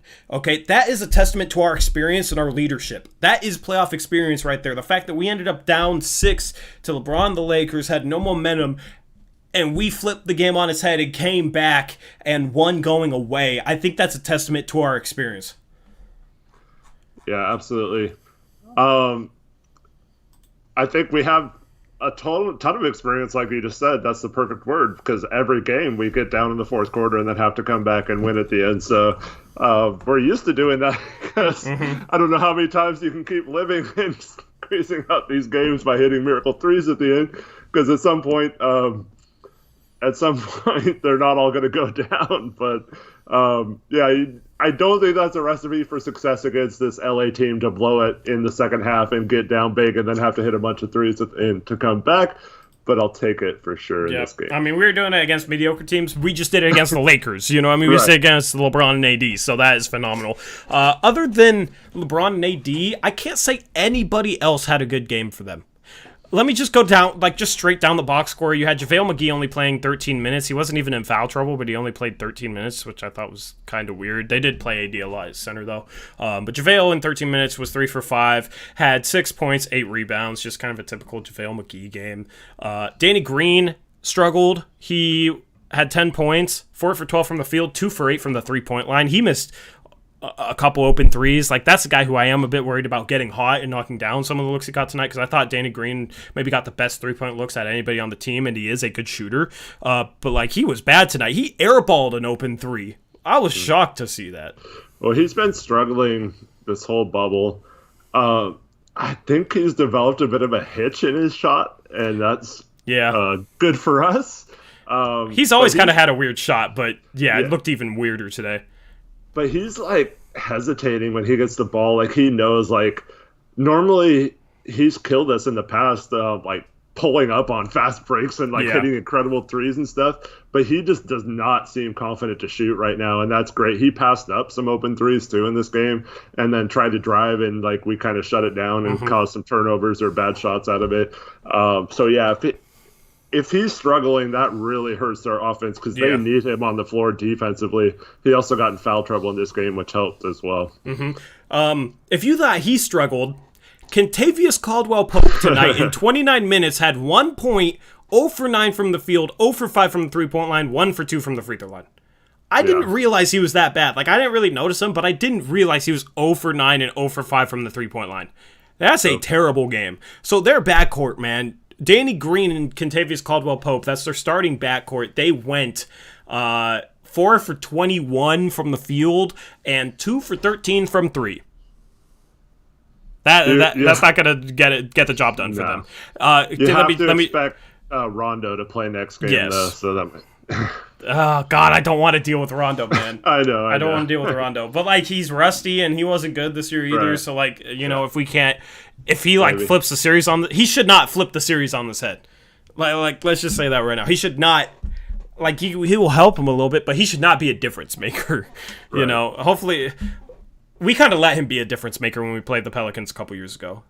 We kind of played to his strengths. We just, him trapping and getting into the open court is what killed us in that Pelican series. So hopefully Rondo does just as bad. I don't know. We'll have to wait and see. But they definitely need better performance from their backcourt, whoever it is. Because you had Danny Green being a -20 tonight and Kentavious Caldwell-Pope being a -18. By far the worst on their team. Anthony Davis was also a -20, but just their backcourt has to do better. Yeah, for sure. Their bench didn't get much. They got more than our bench, but they also have better talent coming off our bench. I'm not sure. You had let me just go through the box score. You had Markieff Morris in 19 minutes. He went 2 for 2 from the field, hit his only 3 he took. He had 5 points, 3 rebounds. He was just kind of like a fixture out there. Didn't really do much, but didn't really do much wrong at the same time. Man, what happened to him? I don't know. His brother got hella good, and he got hella bad. A couple years ago, he was better than his brother, I thought. Yeah, in Phoenix, he had to sign a contract just to... part of his contract was to make sure they signed his brother too, just to give him some money. And then they trade his brother, and he gets all mad. And then but now his brother is better than him. It's crazy because his brother had 19 in Game 1 for the Clippers, and Markieff has kind of become a fringe rotation player, while Marcus Morris is a starter on a playoff team. So it's just kind of crazy how their careers have gone. You had Kyle Kuzma, 30 minutes, had 14 points, 5 for 14 from the field, 1 for 5 from the 3-point line, 3 for 4 from the free throw line. This was the Kyle Kuzma that I wanted to see, right? Kyle Kuzma, 1 out of every 3 games will go off, and he'll probably have a game this series when he goes off for them, and that's going to be a problem for us. But also, this was his first playoff game, and I don't think his game translates well to the playoffs because he's like a power forward that's not a great shooter that likes to drive, but the playoffs are more physical, and I think the physicality bothered him on both ends of the court, right? So maybe he adapts to that, but he's not efficient in the first place. I'm tripping over my words. 5 for 14 from the field for him and 1 for 5 from 3. He has these games a lot. Yeah, I mean, in the bubble, he's been shooting pretty well, so you hope this just wasn't an outlier game for the bubble. But yeah, overall, I agree with you. Normally, he's not super efficient, and you want him to try to go one-on-one, because if he's going one-on-one and taking bad shots, that means AD and LeBron are not touching the ball, and that could be nothing but good things, even if he is hitting tough shots. To take those guys out of the flow of the offense. Yeah. Before I forget, sorry I missed your donation. Near 012 with the $5 donation. He said, after the box score, can we give Stotts credit for making adjustments through the whole game? He actually worked for a paycheck this game. Yes, we will touch on Stotts. We will touch on some overall team-based stuff after we go through each player. That's how we're going to do these streams. We're going to have the intro, kind of talk about some themes from the game. Then we're going to go through the box score, talk about each player, how they did. Then we're going to touch on team-based stuff from both sides, and then at the end we plan to take a lot of your questions, just stare at chat and just answer everything you guys throw at us. That's kind of how we're going to plan these. So other than Kuzma, you had Dwight Howard, who was hella annoying this game, and it wasn't even just him. He was being Dwight, it's not football. He had 5 fouls in 15 minutes. He was just trying to bully Whiteside and Nurkic when he was in there. And it wasn't just him going hard after rebounds and crashing through guys and that type of stuff. It was stuff at the line where he was just shoving people for no reason. It was there's a jump ball where I don't know. There's other situations where he's doing the same. In inbounds where he was doing the same thing before the ball was even handed to the inbounder. He was just shoving guys. Just bro, you're not that good anymore. You're not going to intimidate anybody. You're just being annoying, right? Not only that, but he also messed up the hoop. So he was annoying in just every regard because there was that stoppage of play because he messed up the hoop because he dunked so hard. So Dwight was just flat out annoying today. Yeah, that's for sure. Nurk's got to learn to not react to him. You saw Whiteside actually draw a foul by exaggerating the contact when Dwight grabbed him. So Dwight went by and grabbed Nurk like this and was kind of pulling, and Nurk knocked his arm down. And of course, the ref only sees him knock the arm down. He didn't see Dwight grab him. So you can't do that kind of stuff. Like, those little fouls in those situations could have cost us the game. You cannot be in foul trouble and not do that. So don't react to it. Just, if he grabs you, go like this and exaggerate it, pull back so it looks like he's pulling it a lot harder than he is. And yeah, just don't get caught up in those little, because he's going to scrap and try to get under your skin and stuff. He's kind of like Zach in that regard, and just don't let him do it. Yep. Other than that, you had Dion Waiters play a minute, didn't do anything, didn't register a stat in the box score. You had Caruso play 29 minutes for them, only had 2 points, 1 for 6 from the field, 0 for 3 from 3. He did kind of pester Dame. Like, Caruso, I think his main calling card is his defense. He's not, phenomenal, but he is a good defender. He did make it kind of tough on Dame at some portions. He was picking up Dame full court and just making Dame expend energy, just getting the ball up the court. And kind of, that's the thing, when you pressure full court, it makes the offense start their offense a little bit later, you know? So having a guy like that to throw out there, he's kind of replacing the Avery Bradley role. He had that one, too, where Dame got the rebound and he knocked it away from him, and then I think they hit a 3 or something off of that. That's so frustrating. Yeah. I didn't. Flockboy asked this earlier, but there was a player where Danny Green stole the ball and laid it in, but TNT was showing a highlight, and then I always saw Danny Green laying it in. I didn't see what actually happened. That was very that. Normally that doesn't happen on national broadcasts. That happens a ton on Blazer broadcasts. So it was kind of reminded me of Blazer broadcasting. I was kind of surprised that TNT kind of made that mistake. So yeah, we did miss that play. It was just Danny Green laying it in, then crying for a foul, because that's the thing. The Lakers just cried all game, even though they got basically everything. Yep. They had 23 fouls to our 28, so I guess it was pretty even. But a lot of their fouls were just ticky-tack stuff. Dude, why? Go ahead. Why didn't the Lakers foul at the end? I don't know. That was weird. I was down 5, they just let us run out the clock and dunk it. Thank you. Yeah, dude. I was oh, this is going to be a free throw game. Hopefully we make our free throws and then wind down the clock. It's okay. And then just didn't even guard Dirk. You know what I mean? So that was game over there. I got hyped as hell. Yep. Hyped as hell. I'm glad they didn't. That's fine. But anyway, yeah, they that's the Lakers for you, right? Just a team that just cries about everything. You know, it seems like teams just complain so much more than we do, and we complain, but we're not demonstrative. They were at some points were demonstrative. At some points, I thought they should have gotten a T on plays they didn't. Just quit whining, man. You got the benefit of the doubt in this game. Don't cry about calls. When I play basketball, I'm always complaining, doing stuff. You are. I complain a lot, but on these streams, I very rarely complain about foul calls. But this was BS tonight. Yeah, you can't complain about players. Complain about calls because I've seen you. I know, but that has nothing to do with me. When was the last time I blamed anything on officiating? As an analyst, whatever we call a YouTuber, I don't know. What do we call ourselves, chat? I don't even know. All right, as a analytic YouTuber, you're good about it. As a player, you are. I can pull up a Rip City 3-on-3 clip with you running up to her. Yeah. But so we already talked about the Whiteside charge block thing. Whatever. You thought it was a good call. I didn't. But the Melo offensive foul, he did not dip his shoulder. He did not extend his arm out. His arm was completely by his side. Some of the Wenyan ones were BS.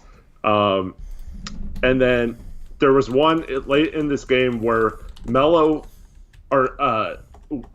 went around the guy screening for him, ran into his own guy and fell over, and they called a foul on Melo because LeBron fell to the court. There had to have been a foul, right? When he ran into his own guy and he knocked him over. So yeah, it was just frustrating. I thought it was pretty ridiculous. There's another 5-minute timeout. but that's why I said earlier, ball don't lie, because Oh, dude, yes, I screamed that multiple times. LeBron missed both of those free throws, and the time before when AD didn't get fouled, he missed the 2 free throws, and they were down 2. That would have put them up 2 instead of down 2 in that situation. So that was huge. Yep, ball don't lie, baby. The classic ball don't lie. Ball was very honest this game, yes, I thought. Yes. I agree. One more player thing that I didn't touch on. We didn't really talk about Damian Lillard's defense. I thought Dame was phenomenal defensively today. His energy on that end of the court and his hustle, and even just him getting through screens, I thought he was really, really, really good defensively tonight. Yeah, I agree. This is a great game for Dame. I get so hyped when he's busting his ass on defense and just playing super hard on defense, because he kills it on the offensive end and he can take over a team. But it's just awesome for the guy who just carries your whole entire offense to get bought in defensively like that. A guy like Dame, who people have just trashed his defense throughout his entire career, and for him to just body up guys, he was providing pressure defense at a level I don't think I've ever really seen from him, at least consistently throughout a game. He was hounding guys, he was making guys uncomfortable, and it's if this is who he was as a defender, he would be one of the best guard defenders in the league. If he had this type of defensive game every game, you know what I mean? That would just raise him to a whole nother level. You can't really expect that with Dame, with how much he does offensively. But tonight, I don't know. I don't know if you could say this is his best career defensive game, but I don't know what you could put above it in terms of the defensive end, because I thought he was phenomenal tonight. Yeah, and we talked about the play already, but there was a play in the first half where he went and double-teamed, got Anthony Davis to pick up his dribble, and then made it all the way back quick enough to stop a corner three-point shooter on the complete opposite side from shooting. And that's just beautiful rotation and stuff that we think is possible for this defense to do, even though they don't have the greatest defenders individually on this team. There are things you can do like that to make yourself tough to score against. And I thought for the most part tonight, Stotts on the defensive end made almost all the right decisions.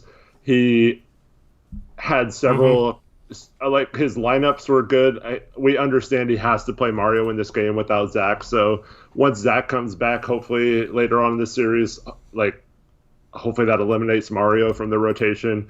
Yeah, hey, let me just say this real quick. If Zach comes back and Mario stays in the rotation and Wenyen gets kicked out of the rotation, I am going to be pissed off, man. Yep. I am going to be pissed off. Wenyen needs to be our 8th guy with Zach back. No question about it, because we don't need a guy who's going to shoot threes off the dribble at 10% and make a bunch of boneheaded plays. We need a guy who plays defense and hustles, because that's what fits best around the rest of our roster. That guy is Wenyen Gabriel. There's no question about it at this point. Yep. I think Little's like that too, but we didn't have him for the last few games. So yeah. But he hasn't gotten a legitimate shot like Wenyen's got. I would rather keep Melo at small forward and play Wenyen over Mario than to move Melo to power forward and play Mario at small forward. Which, that's the thing, is I was Melo at small forward, that's going to be a disaster at the start of this bubble. I was wrong on that. Okay. Part of it was just Melo has just surprised me at how quick and agile and how much better he has been on defense. I don't think it was bad speculation to think that Melo would struggle at small forward. He just worked his ass off to get in shape and has made it so that he's playable at that position right now. So I would rather keep him there. So if I can't believe I'm saying that, considering my viewpoint before the bubble started on Melo at small forward, I was just so against it. Now it's Melo at small forward, it's okay. It's fine, I think. It worked out. Melo played good defense on LeBron this game. I think he was our best defender on LeBron this game. I think that's maybe the best guy we can put up against him. So you don't have to play Melo at the backup 4.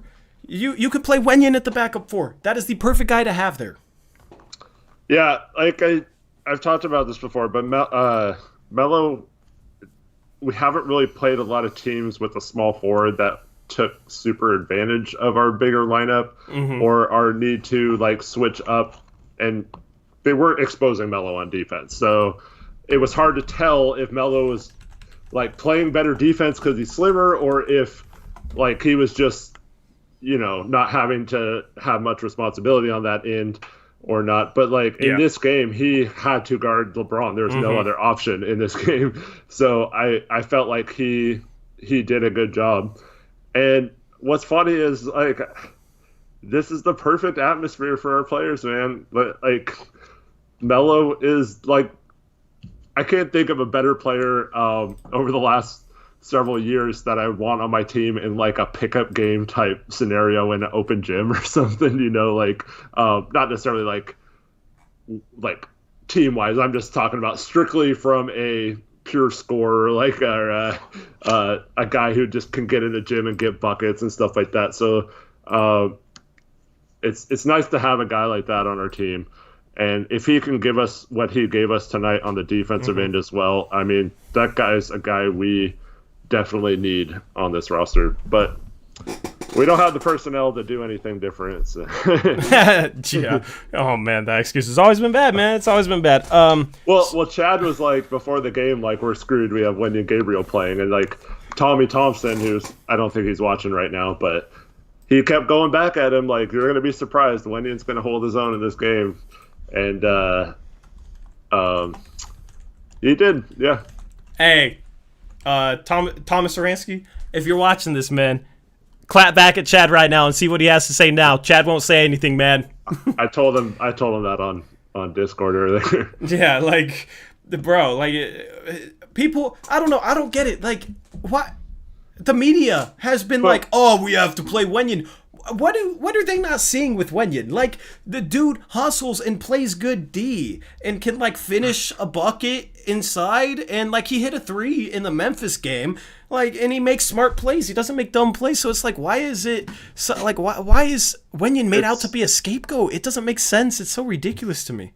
It's because until they get an opportunity like tonight, they can always hide behind the fact, like, what's Stott supposed to do? Play Little and Gabriel? Like, that's an option, Yeah. But now, and then we say, yeah, that is an option. Look, Little has played well on defense this end. We're struggling on defense. Why not give him a shot? Gabriel has shown in stretches that he has energy and is active on defense. He can maybe make a difference, get to a pass or contest a shot that the guys are not contesting on the floor, and that could be the difference in some of these games. But they're just like, oh, yeah, you think Stotts is a bad coach because he's not playing Winning and Little. That's stupid. You guys are idiots, And that's until Gabriel actually gets a shot to prove it on the court, they can't be wrong because that opinion is just, like, universally accepted by people who don't, like, pay attention. But, like you, I was a little – I still think we need Collins to win this series. But like you, I was not afraid of starting Winning. This is probably the best matchup for Winning in that out of all the teams we could have possibly matched up against in the playoffs. Yeah, is for him to try and guard AD because we don't have anyone who can. So like we just need someone to slow him down a little bit. But let me just say this: I've said this all season long. Our front court matches up better with the Lakers front court than any other front court in the NBA, in my opinion. We have 3 7-footers. You have Zach, who's like a mobile 7-footer to put up against AD. I think Zach, honestly, is one of like the best starting power forwards to put up against AD because a lot of starting power forwards are either too small, most of them are, or there's some that might be too slow. I think Zach is like quick enough to be able to hang a bit with AD, and he has size to combat AD. So he has both those things, right? And then you have 2 7-footers inside. You can put them on AD and see how they do. I think both of them did a solid job on AD tonight with Whiteside and Nurkic. And now you have Wenyan, who's 6'9", tons of energy, who you can throw out against AD and who can hang with him. I thought Wenyan played phenomenal defense on AD tonight. So out of any NBA team, I think our front court actually matches up the best with theirs. I don't think we're a good matchup for the Lakers. Like, we might not be better than, Denver. I'm not saying we aren't, right? But we might, you'd put us in the same tier with like Denver and other teams there, maybe Houston if they're healthy, right?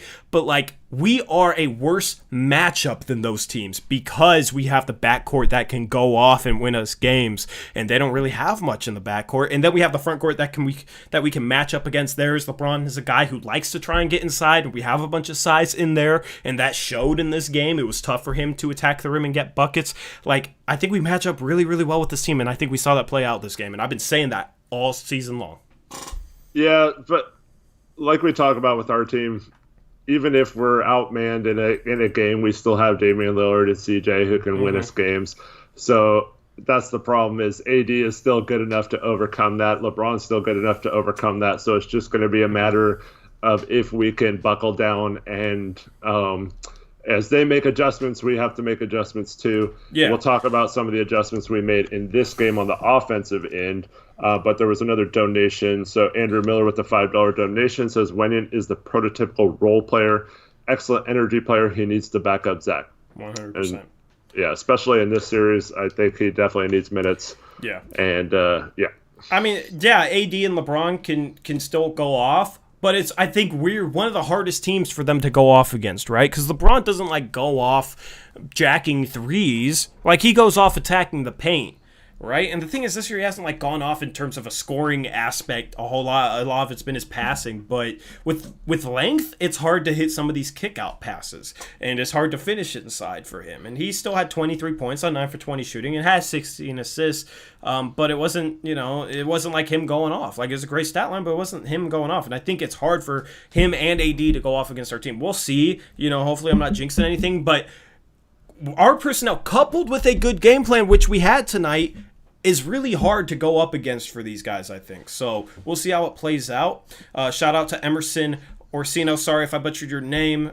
Shout out to him for becoming a channel member. If you want to become a channel member, there is a join button below the video if you want.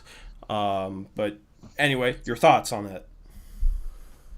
Eat a Bowl of Rice also became an All-Star member. Welcome. All-Star. Welcome to the All-Star Club, man. Yeah, I don't know. I have a rhythm for thanking donations. I have a rhythm where I just get through it rhythmic. I need to get good at thanking people for becoming channel members. I need to get that down because that is a new thing for the channel. Starting at the restart, that's a new thing for the channel. So anyway, that's why you see people with green names in chat. They're channel members. But yeah, I don't know. LeBron, it's not the same way Dame does it, but he's certainly capable of taking over a game and willing his team to victory like Dame does. Well, that is my other point, is even if LeBron and AD go off, we have the offensive talent to match them. Right. Dame and CJ can go off in the same regard. And then it just comes down to the role players, right? And in terms of 3 through 8, 3 through 9, I don't think they're better than we are. I think we're better than they are. Nurkic is better than any other bigs other than AD. Melo, honestly, Melo in the bubble, just what he's done in the bubble, he's better than any other wings they got, in my opinion.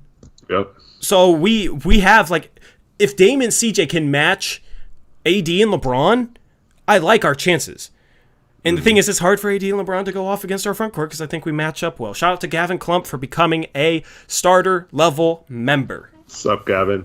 JRM33 says, I'll join if you say my name. So JRM33. There you go. JRM33. I'll look in the camera and say JRM33. Welcome to the family. Dame for MVP says, how do I become an All-Star member? If you look down below here, there is a button down below me that says join. You just click on that. I don't know if it's on mobile where it is, but... And as far as the other perks, there are multiple perks for, you get more perks as you go up in membership. So I will be working on those over the second half of this month. If you want more information on it, become a member and hit me up, and I will give you more information on that type of stuff. Did you see Barkley before the game? Dude, I swear he was drunk, bro. He couldn't. Chat, did you guys see Charles Barkley before the game? This man said... If we win this game, we'd sweep them. Yeah, but it wasn't just that. He was he brought up CP3 as I think he mistook KCP for CP3, and he said Karl Kuzma, and then at some point he's was talking about the Lakers, and he accidentally said slow down the Warriors or something. Somehow he accidentally brought the Warriors into it.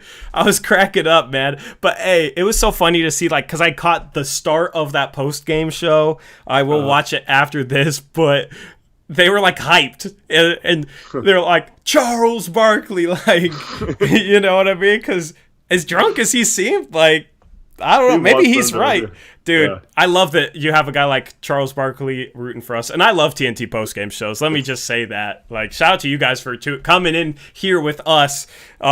over, the TNT postgame show, because honestly, I do love watching that. And the thing is, you can watch that after. And that's what I plan on doing. Shout out to Ben Hewitt for becoming a starter level member. You guys got a lot of members. We're adding to the army. And the thing is, I can add more of these custom emojis the more members I get. So now I think I can add a bunch more. Let me post the custom emojis. I'm sure some of you have seen them, but this is what we got for the custom emojis. I can add more of them, so I'm going to have fun with that. Andrew Miller just became an all-star member as well. You guys are welcome, killing it. Andrew. I'm overwhelmed. You guys are killing it, man. I appreciate it, bro. Welcome to the Uprise Army. I need to have a name for that. I kind of like Uprise Army, but I don't know if that's too cliche. Big Daddy says you sound sick, bro. I don't know if he's talking to you or me, but my voice is a little weak from screaming so much in this game. Yeah, Eric's.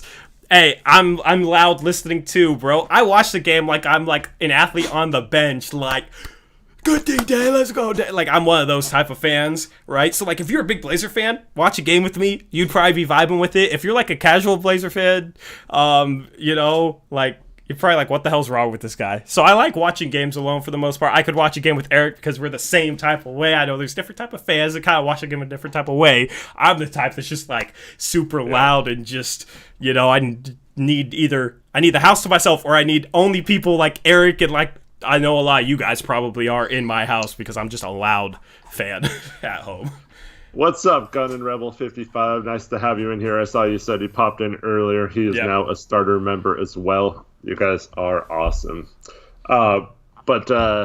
Yeah, I'm surprised that I have not had the cops called on me for, like, someone thinking that there's, like, a domestic dispute going on in my house or something. Like, Same. I don't know how that's never happened to me in my years, because, like, I was literally screaming and all my windows are open because, like, it's hot as hell out here right now. But, yeah. Let me see. That's what I was worried about. Let me answer. Ben says, answer my Discord. I don't see anything from you, bro. I don't have any messages or anything. So, anyway, what else do you want to touch on from this game? So let's talk about the offense in the first quarter, especially. We actually had a play where Dame passed the ball, ran right down the middle of the court, like through the free throw line to the basket, curled around baseline, came off a pick, popped up to the top, got an open three, cashed it. Money. Why do we not do this in the second half? Similar things where you can get Dame an easy bucket when he's getting so much pressure. Or like when I said when Mario's bringing up the court, why not run that action with Dame off the ball and get him an open shot? Like, it's... I have a little bit of a theory.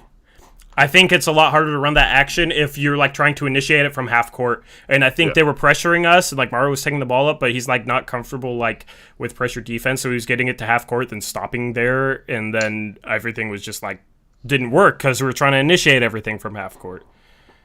I don't know. What do you think about that? Shout out to Near012 for the upgraded membership, the All-Star as well. He's been the man lately. He's been killing it lately. But, I don't know. There was times where Mario just brought up the court. He wasn't really getting pressured much at all. Like, he did sometimes. But, like, so the argument I see on Twitter a lot is, well, you can only run that, like, so often, or they'll just play it differently and stop Dame from getting that three.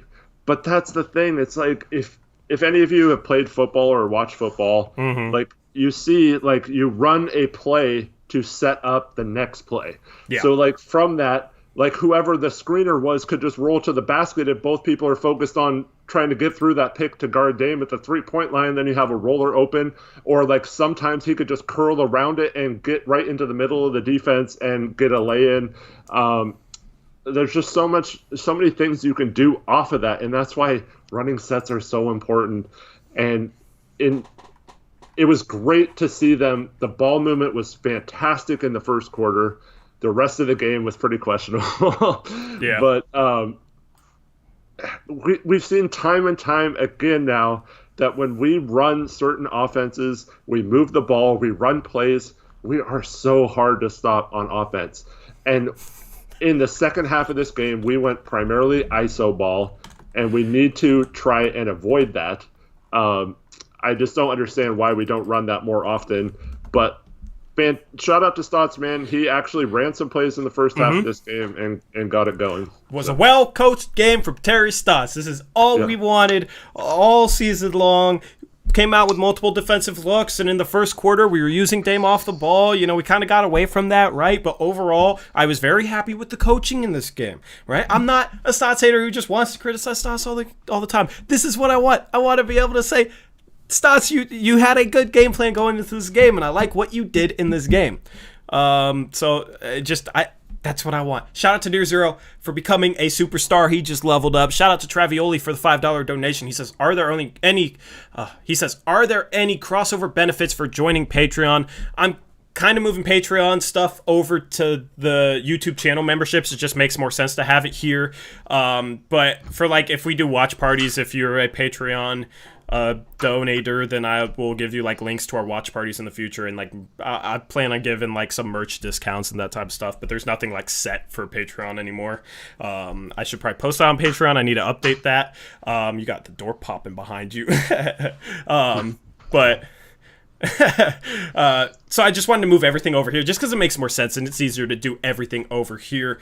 Shout out to Gun and Rebel for the $5 donation. He says, oh, that's Definitive One? He says, this is Definitive One. I changed my name. Great game tonight, so I had to stop by. I didn't realize you were Definitive One, bro. Good to see you back, man. I got to do another mailbag because you're always my favorite name to say. Definitive One back again.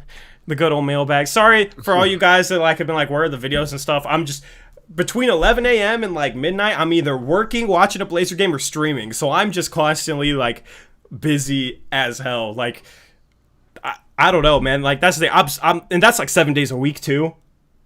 I still have so much energy, bro. Like, the past, like, this whole run has just energized me, and like, all day, dude, just my energy right now during this run, during like after these wins, it gives me a high until the next game, you know what I mean? And then if they win again, it just like carries on through, you know? I'm just, bro, I have so much energy right now. Like, I'm just want to bounce off walls and stuff. Maybe it's the caffeine too, that probably helps a little bit, but yeah, I'm just ecstatic. Now we have 2 days to be hyped again until the next game. Oh my goodness, let's get game 2. If we win that game, oh my god, we will be popping off, bro. I don't know if you saw, but First P Last JL also became a starter member. Oh, yes. Sorry if I forgot to shout that out. It's okay. Shout out to Andrew Miller for another $5 donation. He's killing it. He says, I like how Stotts went with double bigs due to the rebound advantage for the Lakers. That is the other part of why I think our front court matches up well against the Lakers, is because this is maybe the best team to run Hassan with Nurkic against, right? Because they have AD and JaVale in a lot. So running Whiteside and Nurkic actually makes sense defensively. And then also, Nurkic is shooting the 3-ball just well enough to make guys guard him out there. So the spacing isn't too messed up right now because Nurkic has actually been hitting threes. In the last 2 games, he's hit 3 3-point shots. So that's nice to see from Nurk. He's 3 for his last 5. So Nurkic hitting threes makes it easier to play Whiteside with him, and defensively it works against the Lakers. Shout out to Dro for the $5 donation. He says, Blazers in 6 if Wenyon is able to knock a few threes down. It will allow Dame to run a pick and roll with Nurkic. Let's go, boys. I mean, if Wenyon can be like a volume 3-point shooter, he will have a role in this league. It's just a 3-and-D energetic big, like for sure. And he has a decent stroke, and he hit one in that Memphis game. I think he can become a decent 3-point shooter, so I am excited to see if he can actually, do that. He seems like a hard worker, so I have no doubts about it. Big Daddy, I have no idea who Marty C. Onion is. He keeps on saying look at him, or you gotta read that or whatever. I have no idea what that means. Yeah, I think we're being trolled. Marty C. Onion. First P says, Tori, I bet you $1,000 he wouldn't make 90 out of 100 free throws. Before you answer that, I'm just going to say, I'm sure Tori would normally maybe take you up on that bet, but right now... right now. Honestly, without having access to a gym, that's tough. Man. When I'm playing every day and like working on free throws every day, I'm confident that I could hit 90 out of 100. I am a good free throw shooter. I am a really good free throw shooter. In high school, I went on a stretch over 5 games. I made like 25 in a row in games, like in 5 games. So, like, I don't know, man. I'm a solid free throw shooter, so I would maybe take you up on that. I think it would be 50-50. Problem is, I haven't shot a basketball in 3 months, which sucks. I want to play basketball when it's safe again. since there's a lot of people watching this too, and normally I don't plug this, but when it's safe again, we will have meetups at parks to play pickup ball, and anybody is invited. So it'd be awesome to get a bunch of you guys down there, actually meet some of you guys, because I've never actually like met somebody off this, of one of my, I don't know, fans, I guess. I don't know. It seems weird to look at like I have fans or something, you know what I mean? We're just all a bunch of Blazer fans, right? But I've never really met any of you guys from chat, so to say. So it'd be awesome to play pickup ball. God, I'm tripping over my words so much. I have too much energy, bro. I'm trying to talk too fast.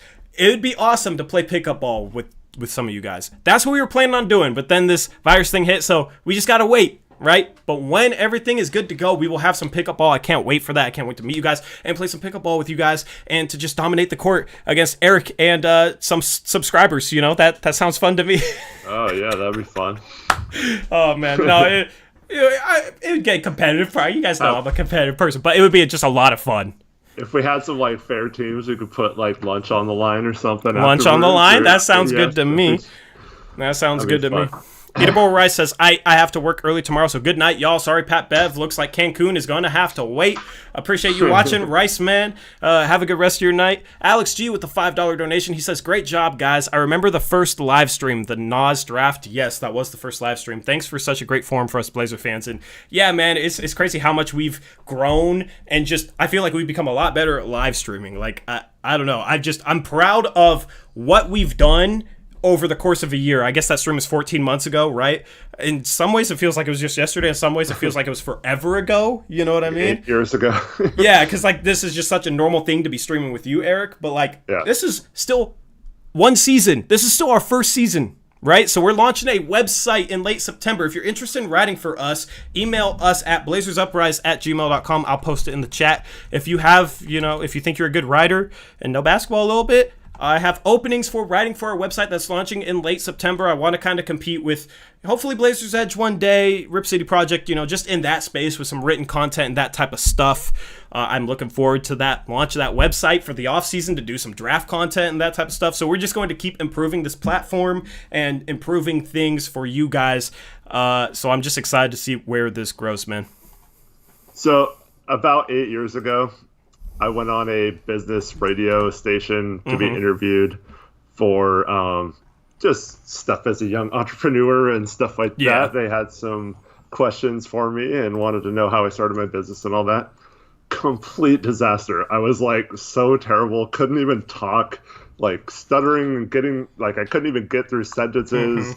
I still say and like way too much. I know that. Sorry, guys. But like, it's fine if you just play it off. If you just roll with it, like you're just talking normally, people don't really care that much. I don't think. I feel like almost everyone says too much. But, yeah, I say and too much. Yeah, that's my thing. I don't think I do the a lot, but yeah, like is definitely a problem.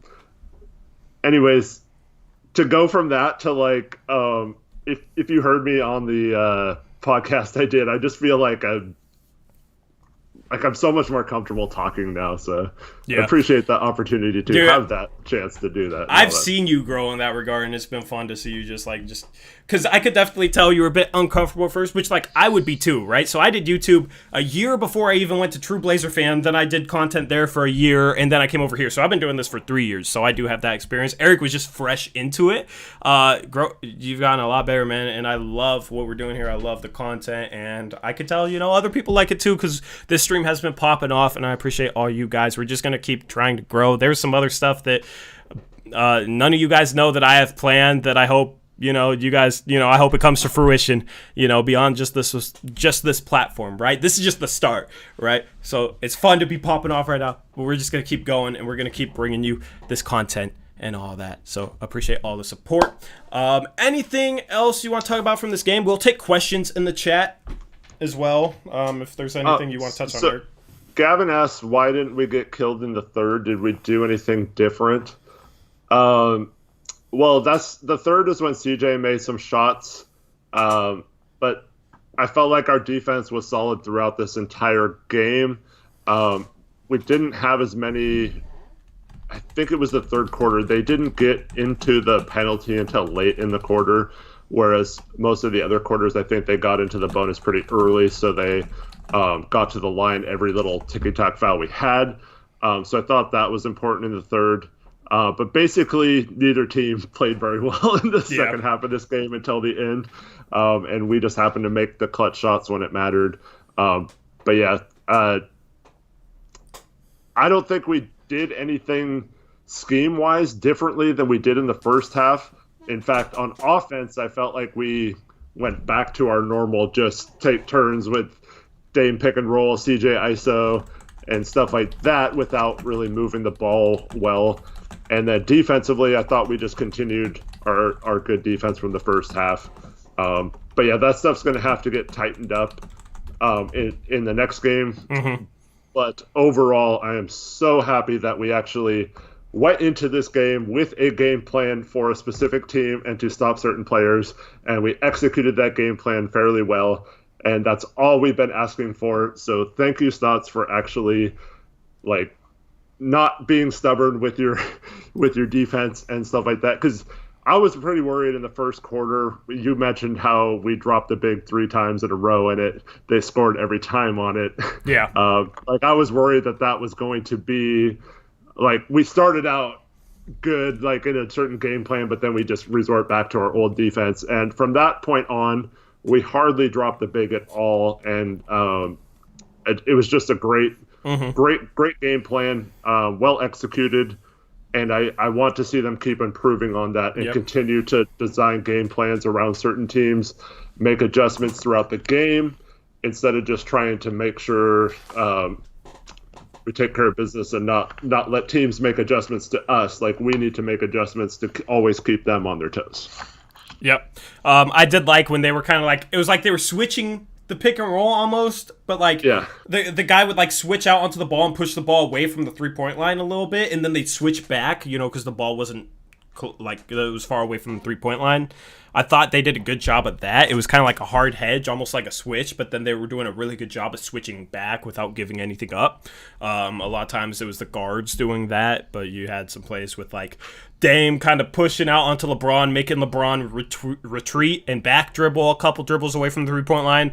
Then Dame was switching back and Melo was switching back up onto LeBron. I thought that was a great way to guard it with some perimeter players. So just multiple different looks on the pick and roll defense, which is what I wanted to see. And I thought it would work, and it definitely worked. So I hope that it keeps up over into game 2, and I hope we keep doing that for the rest of the series. Because here's the thing. It's going to be hard for them to game plan against our defense. It's going to be hard for them to adjust to our defense because we did so many different things defensively that it's what do they pick and choose to adjust to, right? They can adjust to something, and that's not going to work for another variety of defense we threw out there, right? So that's the thing. If they do adjust to us doing something with our defense, we need to be ready to switch away from that and switch to something else that they're not prepared for to keep them on their toes, to keep them uncomfortable. That is going to be the next step in this series because we did too much for them to game plan for it all, which is what I like. If we just threw out 2 different looks out there, if we hedged and trapped, on pick and rolls, and that was the only difference, it would be easy for them to just adjust to that. But we did so many different things defensively in terms of doubling in the low post, in terms to the almost switching, pushing the ball away from the 3-point line, then switching back effectively, the trap that we threw out there at some points, the hard hedge. We threw out so much stuff at them, it's going to be hard for them to adjust.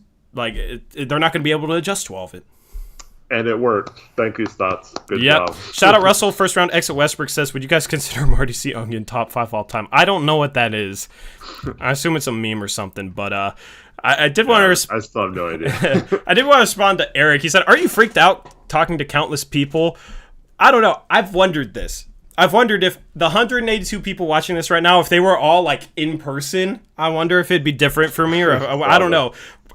I've never been somebody that's in a room, a classroom or something back, in the old days in school. I was always nervous having to talk in front of people, but I've gained so much more confidence just talking, and especially about something that I really know about, basketball. I love talking about basketball, that I think I would be fine talking in front of 180 people in person, but I've always kind of wondered that, you know what I mean? But no, man, it gives me a lot of energy when I know a lot of people are watching, but it's also I'm just in my room. So, it would be cool if I could have all you guys here with me. I could beat you all, but we wouldn't all fit into this room. That wouldn't be good. Have a Blazers Uprise virtual meetup. It's just hard to do, and with how much I got going on, we will have meetups. We will have watch parties when we can. We will have watch parties, in-person watch parties. We'll go to I don't know. I think you can book the big TV at round tables for free and have 50 people in there. Since it's free, round table or something, or maybe a different venue or something. But we will do meet and greet, watch party type stuff when we can next season. That's the thing. There's going to be a lot of cool stuff that comes from this platform over the next year. We're already killing it. I already love what we're doing, but we got more coming up for you guys. You're going to have a one-on-one tourney, and everyone has to put in money, and you're going to make a ton of money off that because all these guys think they can take you one-on-one. Let's do it, man. God, I miss playing basketball so much. I'm glad that I can at least be a fan of the Blazers making a little bit of a run. They've gotten to the playoffs and won game one, right? That's phenomenal. We are in a better spot than the Lakers are technically, right? Because there's really no home court advantage, and we have a 1-0 series lead against the Lakers. So after everything that went on this season, we're technically in a better spot than the Lakers, right? Do you look at it that way? That what? Sorry, I missed. Do you look at it that way? I didn't hear what the question was. Sorry. Oh my!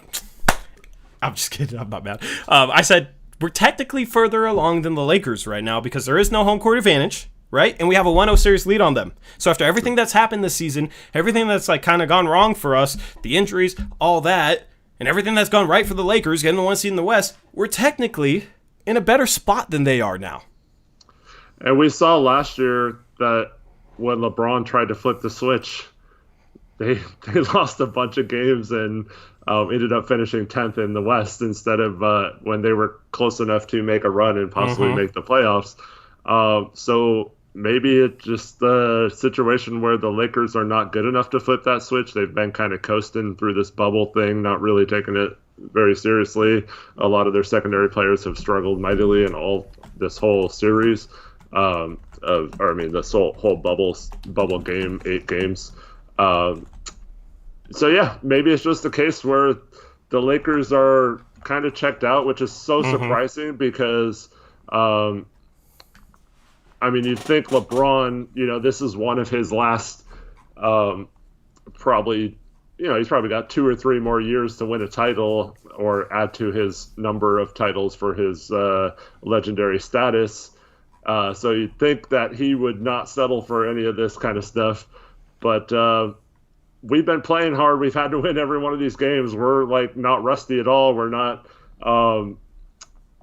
lacking any confidence to win these games.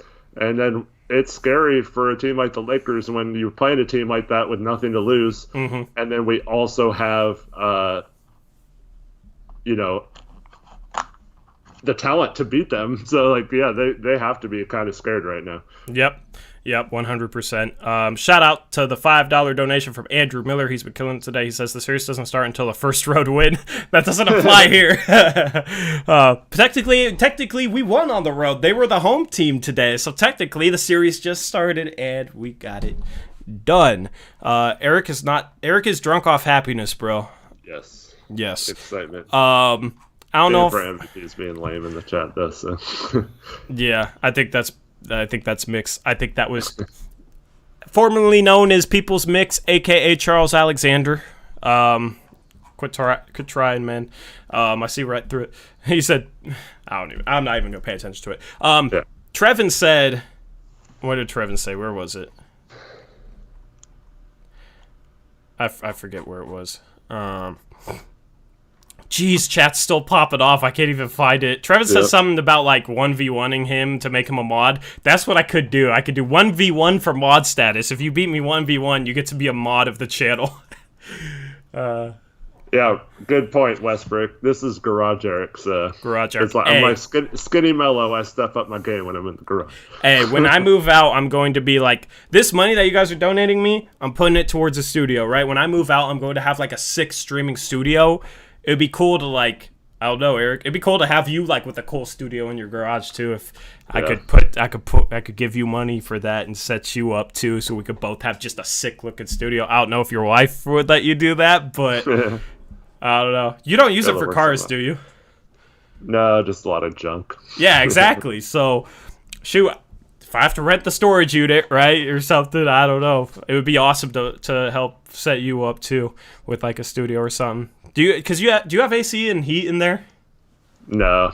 Oh, well, that's the rough part. Is if it's the winter. Right now. Yeah. If it's the winter, right? Yeah. So.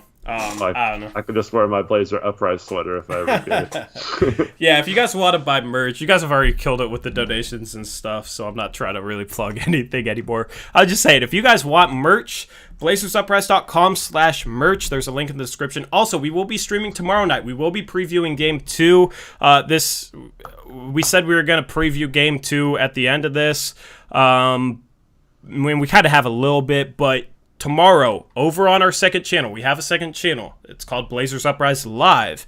It's where we do our like in-between stuff. So we do our post-game streams on this channel, but we do other streams on a second streaming channel. So tomorrow night, around 9:45, we will go live over on our second channel, previewing Game 2 and the rest of the series. Most days in between, since we're playing every other day, most days in between we're going to be streaming on that live channel. Not every day of the series, but most days in between we will be streaming on that second channel. So make sure you go subscribe. Just posted the link there for you guys to go subscribe to that. Did we talk about Trent's defense on LeBron? Yeah, a little bit. He's just a little undersized. You know, Trent's good defending him on the perimeter, but LeBron just backs him down and gets into the post. So at that point, that's when we might need to send doubles and stuff. But LeBron's such a good passer that he can make the right pass out of that. So, he's just such a hard guy to deal with. So honestly, if Melo's going to play defense like he did today, I'm fine throwing Melo out there on him and then trying to play good defense behind that. Yeah, Near Zero, are you on Discord? He says he's got a sick but simple idea for merch for you. Hey, and Andrew Miller's asking about the hat merch. Yeah, we need a hat merch. I need to do that. The thing is, I just have to set up a different print provider, so I need to talk to the guy who's like building the website for me, because he kind of built the bare bones thing we have now, and he's the one who's building like the legitimate website that we're launching in late September, which will look completely different, by the way. It will look completely different than what it looks like right now. It will look a lot better. He did a good job with this. You know, we're really trying to make it like really, really good. But once I need to talk to him about like, okay, how can I add a different merch provider? Because I have to add a second merch provider, because the one that I do for like the shirts and the sweatshirts and stuff doesn't do hats. So I need to add something else. So I want to put out hats for sure. But merch idea Near 012, I'm down, bro. If you have a merch idea, I will give you the merch for free if you have a good idea that I actually publish. If I actually publish, I'm not going to just publish something that says Near 012 is the greatest human being alive, right? So if that's your merch idea, probably can't go that route. But I'm looking forward, bro. Definitely hit me up with your merch design. On Twitter, if you have it, Near Zero, or on Discord. He said he didn't have Discord, but... Or email him. Yep. BlazersUprise@gmail.com. I posted it in chat. Email me there with your merch idea, bro. I would love merch ideas from you guys, okay? Because I definitely try and come up with merch ideas. I just, that it's definitely better if we have a bunch of people trying to come up with merch ideas, right? We're bound to get some good ideas out of that. So definitely email me. I know who Big Daddy is now. What? It's what's up, Gary? Who's that? It's Zachary's friend.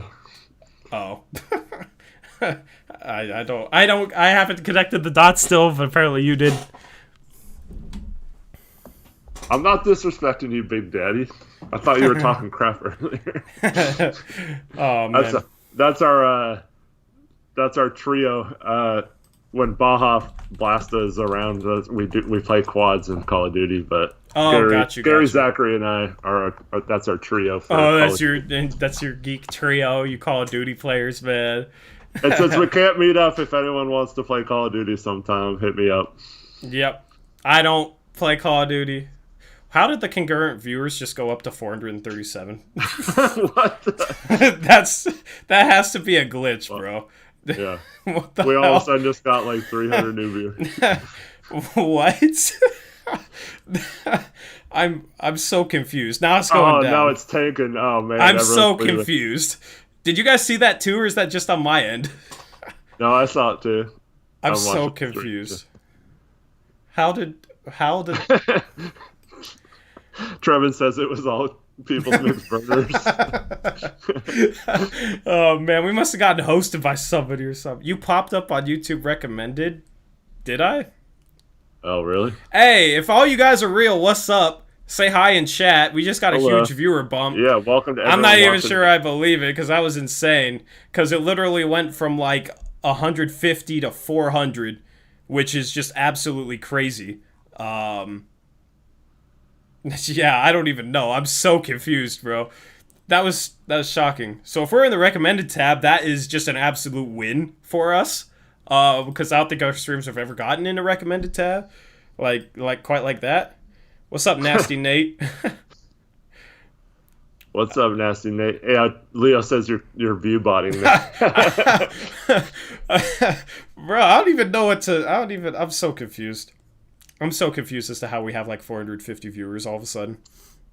If you are new to this channel and missed the whole post-game show, you can watch it back, and please subscribe to the channel. And we do post-game shows after every game, and we were hyped for this one, of course. Yep. If you're a Laker fan, it's not us trolling the Lakers, right? We provide good, in-depth analysis for both teams, right? So, dang, now that you're famous, you need a mod, Trevin. Just make Trevin a mod. I still feel like it's a glitch. Yeah. But I don't know. Like I don't know. We got some new people chatting. What's up, the champs Rook? I don't even know what to say right now, guys. I'm overwhelmed. I'm frazzled. Maybe even 2 mods. Hey, you and Trevin would be good, Westbrook. If you guys are usually here and pretty good. I don't even. We'll still take questions, I guess. I'm confused and overwhelmed, bro. I hope it's real too. That's insane. I've never, like, I was talking earlier, like, dang, we hit our record for concurrent viewers at 210 earlier this stream or whatever, and now we're at like 500. So, anyway, redo. Okay, take 2. Start over from the beginning. Oh man, let me go plug my phone in. Eric, you go on and answer chat questions or something. I ought to plug my phone in real quick. I'll be back in 15 seconds. Yeah, if you're new, so did Champs Rook, did you just get in here, or have you been here all stream? If you're new here, like the stream, it really helps us out. But yeah, we do post-game shows. We do streams throughout the week. We'll have a preview of Game 2 tomorrow night on our second channel, and that is Blazers Uprise Live. Thanks, thanks, Gary. I appreciate you shouting out the channel to everyone you know. And to Champs Rook says, I'm new here, man. Welcome. If you love the Blazers, we are here talking about the Blazers. Other than Sunday, we've had a stream like every day for the last 2.5 weeks. Oh, Nasty Nate says he's old here. New name, though. Oh, got you. I was gonna plug it into like the power strip that had my computer plugged into it, but I didn't want to like bump it or like mess it up. It just the stream goes down. I don't even know if you can host YouTube streams. Near 012 asked, should Ant play in this series? If the game goes like today, I would say no. If we're really struggling on offense to score, I wouldn't mind throwing him out there for a few minutes just to see if he can get going. But overall, I think our best move is to just cut the rotation down to 8 players or so. Yep. And just, it's unfortunate for Ant that he's not going to get a chance, but I mean, we can't mess around with that right now. We have to do its best to win games, and I don't think Ant playing right now is the ideal. This is not a good matchup for him. Yeah, like at least Mario has some size to go up against LeBron and stuff. Mario was frustrating today, but at least he has some size. And Anthony's just struggling, man. I wish he popped off more this year. I wish he showed out a little bit more. But yeah, Anime says we're too mainstream now. He says he's gonna unsubscribe. We're legit. Yeah, we're officially mainstream. We hit 500 concurrent viewers or whatever. I'm still so confused by that because nobody new is really commenting in chat. So I don't know. I don't know if it's a YouTube glitch or what, but if it's not, man, I like What's up? I might be a. Chris Jesus asks, on a scale of 1 to 10, how much did you enjoy seeing Melo push CJ along to his assignment in an effort not to switch? Yeah, communication, we've talked about that a lot on defense, is really important. And you just have to have guys who make the right plays, especially if we're not going to run the right system. We can't die on picks or switch automatically. So, yeah, if that's what it takes is for someone to push someone into the right spot, then I'm all for that. Yeah, I think it only happened once, but... Yep. I'm trying to see if we're, like, recommended or something. But shout out Andrew Miller for the $5 donation. He says, I got an Uprise sweatshirt for myself and my sister. Why is Dame such a GOAT? Real question. I just don't understand how he makes the shots he makes. Yeah, he hit a couple shots that's like, oh, that's Dame. But, like, dude, they're such, like, 36... fading a little bit, like almost like flailing a little bit, trying to sell a foul while he's contested and he makes it. Like, I don't understand, like, the stuff he does. I just don't understand how it's humanly possible. Like, how can a human do that? And, like, I also wonder, like, does he, like, what does that like feel like for him? You know what I mean? To be able to come off a screen 36 feet away and just have the confidence to just throw that up and feel like it's going in. I don't get it. I don't understand how, like, the dude's not human, man. Hello, Poster Boy Steals. Please, we get it. You keep typing LeChoke. Let's not spam chat. Thank you.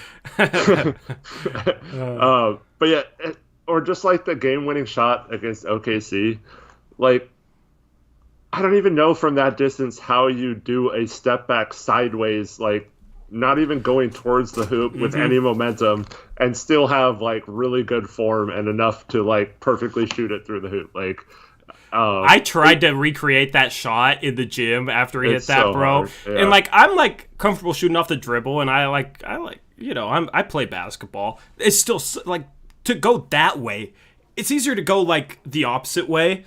You know, it was easier for me to do that. Like, I could hit, like, 1 out of 10 going that way from that distance. You know, 1 out of 15, 1 out of 10. Going to the right, stepping back like you did against OKC is so impossible because you're, like, not square. So you're, like, stepping back, turning in the air, just insane. Yep. So. But you see him, you know, before this game, he was warming up, shooting, like, near midcourt and making all of them. It's practice makes perfect, and it's such a crazy feeling. Someone asked, like, is it crazy to like think that those aren't good shots? Someone asked that in chat earlier. But it's so weird because, like, you think it's not a good shot when he takes it, but like we're so accustomed to seeing him make it now that it's almost like it's just a normal shot to him. So like I don't even like feel weird about him taking it now. Like I almost like when he shoots those, because like how demoralizing is that for a defense to like get beat on someone hitting like 37-foot shots, you know?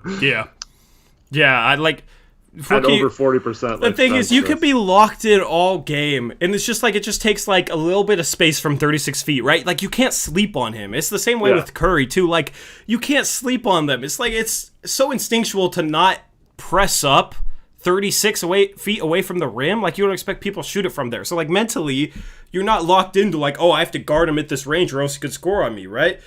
Against Dame, like, people are conscious of that, but it's so hard to remain conscious of that every single possession. That's like the second you relax, the second you're not conscious of that, he raises up from 36 and he shoots in it. Like, he shoots better from outside 30 feet than from the three-point line to 30 feet. Like, the further away he goes from the rim, it's like the better he shoots. I don't understand. It doesn't make sense, bro. Like, it doesn't... I don't understand how your accuracy gets better when you go further away from the rim. I'm just shocked, man. I don't understand. Like, his evolution has just been amazing to watch, and it's reaching levels where it's just, like what used to amaze me has become so normal, and now he's doing even more amazing things. It's insane to watch. Can you imagine playing in a game and like if you don't get up on someone at half court, you just like forget one time and go back to the 3-point line, he makes you pay, and like, like that's just so crazy. Like, and the thing is, there were times in this game where we got trapped and didn't didn't really know what to do still. Yeah. We did seem to recover from that, and so I have to give some credit for actually not just keep getting trapped and not doing anything. We talked about the mellow play earlier. Yep. That was a good setup out of that. But Dame is like single-handedly with his range making it almost impossible to trap him, because the traps have to be so high and you have to pay so much attention to him that the higher they go, the more of an advantage you have if he gets rid of the ball to the other 4 players. So, like, he's basically single-handedly like changed the complexion of getting trapped just because he's such a lethal shooter from out there. It's nice to see his development in terms of like beating the trap too. He's doing a better job like splitting the trap and getting through the trap and kind of playing out of it. You know, even when we're kind of putting him in weird positions, because there was a stretch where we kept running pick and roll at half court and kept freeing him to go to the quarter, and it was like, why? You know, you're just freeing him to get trapped at half court, which is a tough place to get trapped, but he did a good job of not playing into that, you know. I wonder what AD thinks, because this is a guy who AD just trapped to oblivion 2 years ago, and now Dame's a lot better at handling it, so I wonder what he thinks. Yeah. Let me grab my phone real quick. I just gotta take a picture of this viewer count. Yeah, I think something's up. Let's see. Yeah, Chris Webber during the game mentioned that Terry Stoss was like a defensive-oriented coach or something. I was like, what are you talking about? I think he just misspoke. I know. I don't know. Yeah. That confused me too, though. I was like, what are you trying to say? I would rather have... Okay. Question for chat and for you. Real quick. Daniel says, how do I donate, guys? Can someone in the chat tell me? So in the chat box on the bottom, there's like a dollar sign. You can click on that, or you can join the channel if you want to become a member and donate consistently too. Or buy some merch. BlazersUprise.com/merch if you want some merch. I appreciate the support, man. But yeah, so my question for chat and for you, Eric, who would you rather have as the color commentator on a TNT broadcast? Would you rather have Reggie Miller or would you rather have Chris Webber? Probably Webber. Really? Miller hasn't been bad in the bubble, but I don't know. I actually kind of like both of them. More as players than commentators. Reggie's problem is like he says a lot of things that like catchphrases that don't make sense. and he's kind of Calabro-esque with he's that. Kind of like Rice, where he mispronounces a lot. Like the whole amino thing, like that just I know it's kind of funny coming from me, but like I'm not a paid analyst either. You know? Mr. Ananoon boy. OG Ananoon boy, yeah. It's Ananoon boy, man. But yeah, but I don't know. Like Webber, with Webber, he says like stupid things like the defensive thing. Like he said, he might have misspoke or whatever. But like overall, he has a lot of good like breakdowns of stuff. But it's more like in a general sense. But I don't know. I don't like hate either one of them, but I don't like either one of them either. I honestly enjoy Reggie Miller.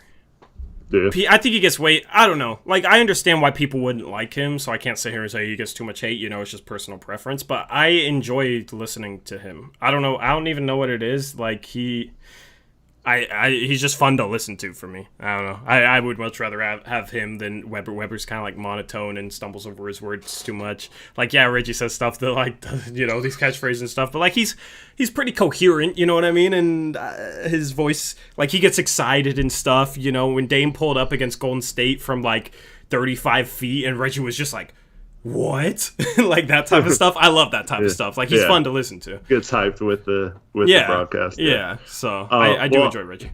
He's on with Kevin Harlan a lot too, and that helps too. Like they're both get hyped like with every play. I really like Stan Van Gundy too. I think he's doing a pretty good job in these. Yeah. There's the commentary's been good. I've enjoyed the commentary in this. They've kept just kind of the excitement and feel to the game. You know, the crowd's missing. I thought the crowd noise was pretty loud tonight, though. I think they might be pumping in a little bit more, playing a little louder because it's playoffs. Did you notice that, or was that just me?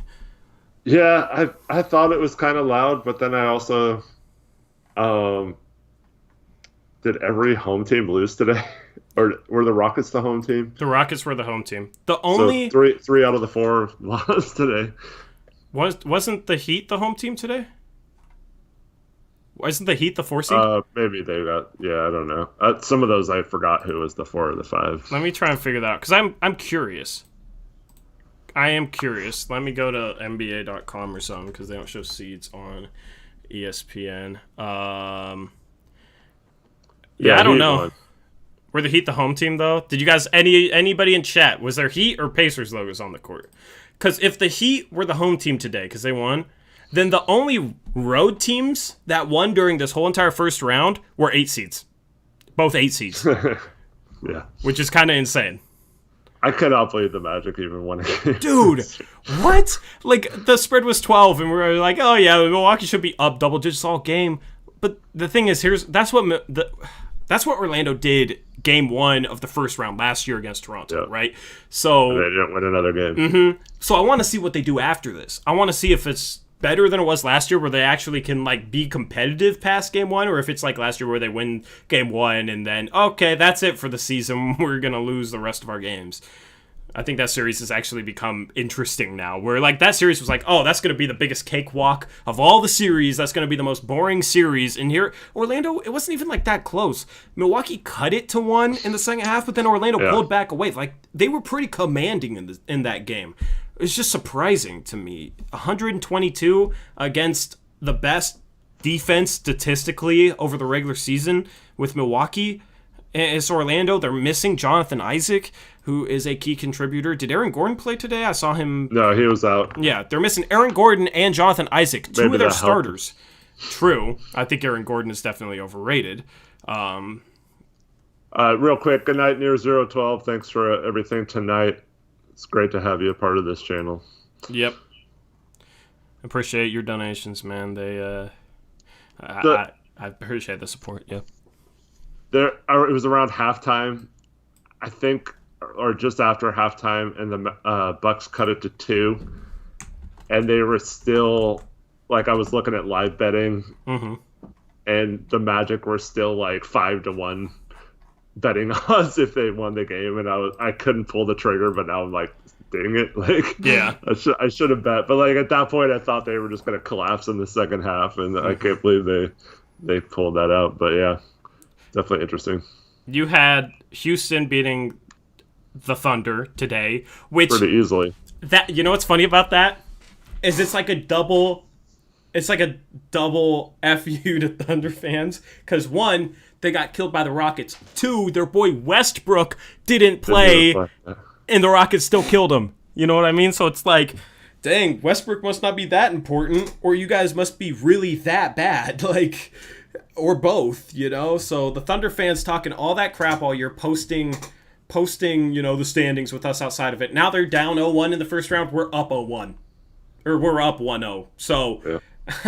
Funny how that turned out. And we were telling them all season long while they were just talking constant trash to us, like, wait till we get healthy. Just wait till we get healthy. Wait till we get to the easy part of our schedule. Of course, that didn't really happen because the bubble happened. But now we're in the playoffs. We played our way in. It was funny because I had somebody, an OKC fan in May, tweet me a picture of the standings with us on the outside looking in. And I didn't accept the request until they were down 37-20 against OKC. So I screenshot that, sent that to him. He responded saying, Blazers blow. So then, after the Blazers won tonight, I took a screenshot of the Blazers being the Lakers and sent that to him. Like, just, I'm ready to troll OKC fans, man. I am ready for it. They were trying to troll us all season long. Now they're pretty quiet. So, yeah, it's funny how that works. Yep. We talked about this last night. I kind of like the Rockets in that series. And I know this is why I never bought into the Billy Donovan, like, Coach of the Year stuff. The guy got completely outcoached by Stotts, which is saying a lot last year. And he couldn't get the job done with, like, two like, really good players the last couple of years. So yeah, I just don't. I don't like Donovan as a coach, especially in the playoffs. So yeah, I hope that doesn't cost them the series. But it is funny because if they lose that series out Westbrook, that's funny. And the other funny part is, so there was they figured out like the coin flips for the draft pick positioning and like the lottery pick odds for the tied teams. Yeah. And OKC won that, but their pick conveys to Philadelphia, I think for the original Jeremy Grant trade like several years ago, and then they traded him and got a first, which is worse than the pick they would have had. So they got the 25th pick. But like for all their talk about how they're going to build and how like set up they are for the future, yes, they have a ton of future draft picks.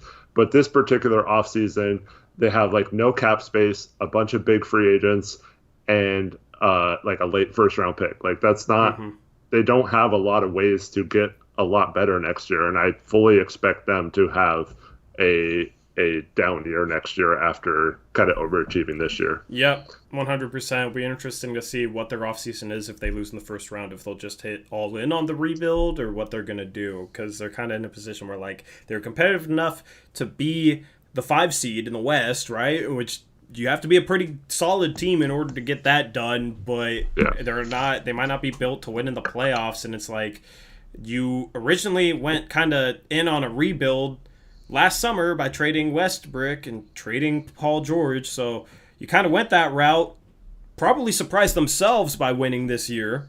So now it's like, okay, what are you going to do in this offseason? They even tried to trade Danilo Gallinari for like rebuilding type of pieces at the deadline this year. So I am curious to watch that team. Danilo Gallinari will be a free agent. If they lose him, then they would have gotten nothing for him unless some sort of sign and trade.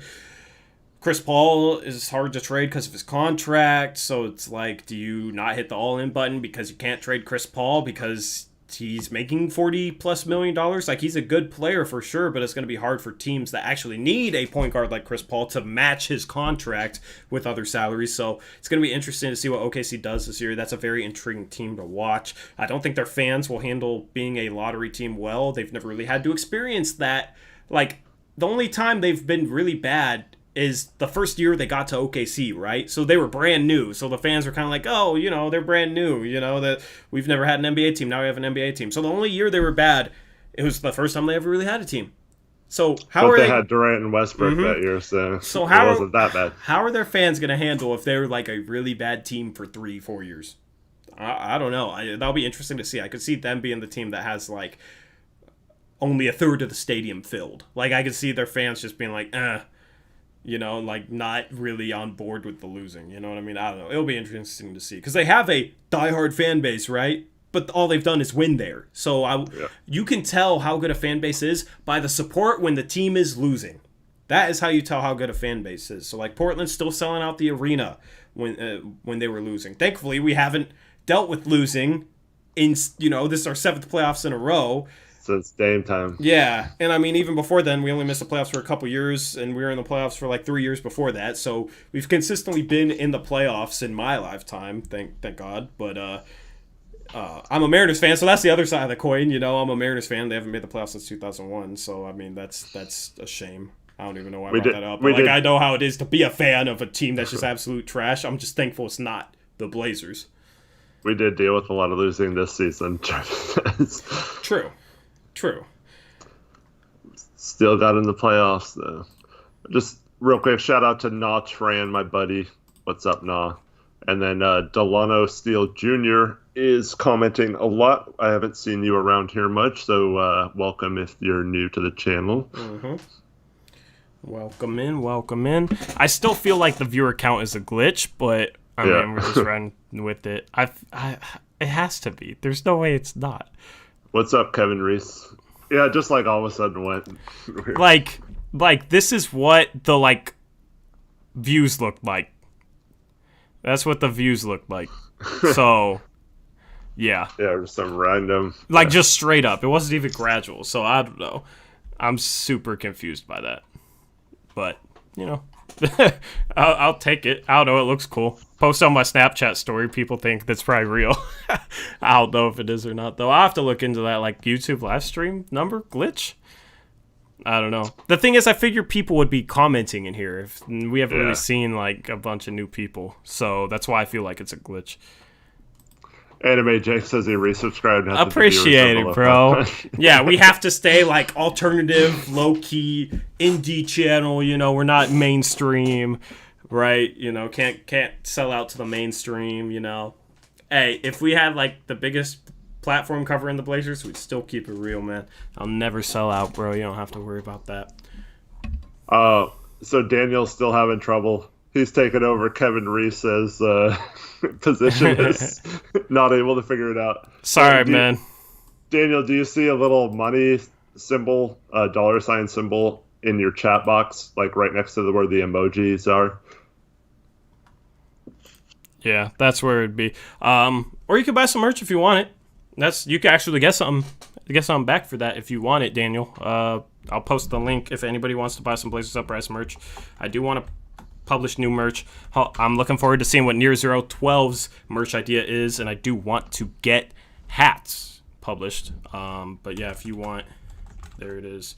I'm wondering if the viewer count is like somehow accidentally 3 times what it actually is, right? Because it was at like 450, right? So 3 times, or a third of that would be 150, if that makes sense.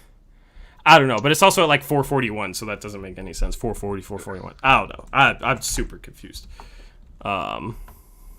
There's the link if you guys want to buy some merch.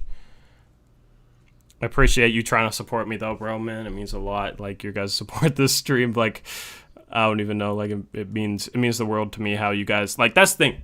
This isn't a platform without you guys, right? Everybody that is constantly here engaging with us, the whole community aspect of this is what makes it what it is, right? So I'm going to continue to try and expand the platform. You guys help me get my start here. Like, you guys are, I don't know, like, I view Blazers Uprise, like, obviously it's like I started the YouTube channel, it's my YouTube channel, it's my platform, but I view it as like our platform, mine and Eric's platform, your guys' platform. Like, this is all just like a collective community, right? And like, I view all, we're just a bunch of Blazer fans, right? So like, I don't view it as like I have, you guys are my fans or anything. Like, I guess you could say that. I don't know. It's like, that's so weird for me to like look at it that way though. You know what I mean? So it's just like, we're just all a community, all with our own platform. And that's what this is. So we'll continue to try and expand it and just, expand the community, bring more people in here. I will always remember the OGs. A lot of people won't get the inside jokes that we have, and we have a ton of them. A ton of good inside jokes and stuff. So appreciate those of you that have been here from the start. Keep getting new ones. Yep.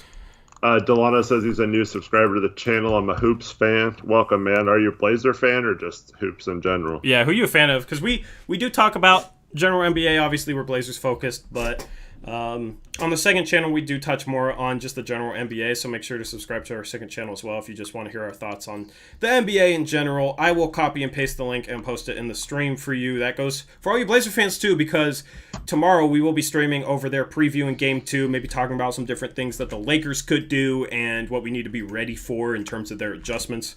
So make sure you go subscribe to that channel. Just posted it in chat. There's the link. He says he's a Knicks fan and a Blazer fan as well. Big day for the Knicks on Thursday. That'll be fun to break down both a Blazers victory in Game 2 and go over the draft lottery. Is that before our game?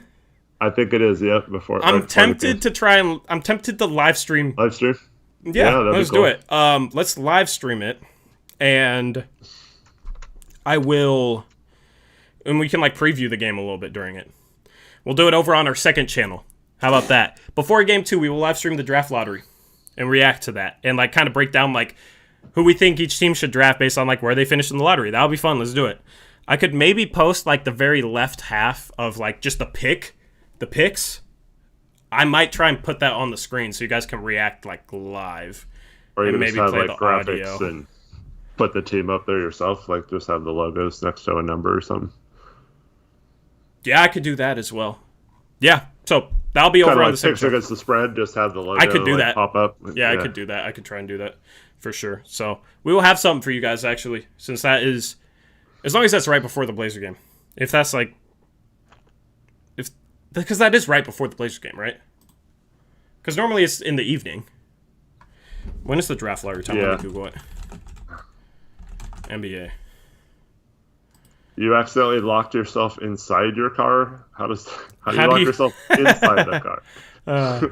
The draft lottery is set to start at 8:30 p.m. I assume that is That's Eastern time. So, right before our game. So, 5:30. Nice. Perfect. That's perfect timing. Let's get it. That's the second year in a row that we have a game right after the draft lottery.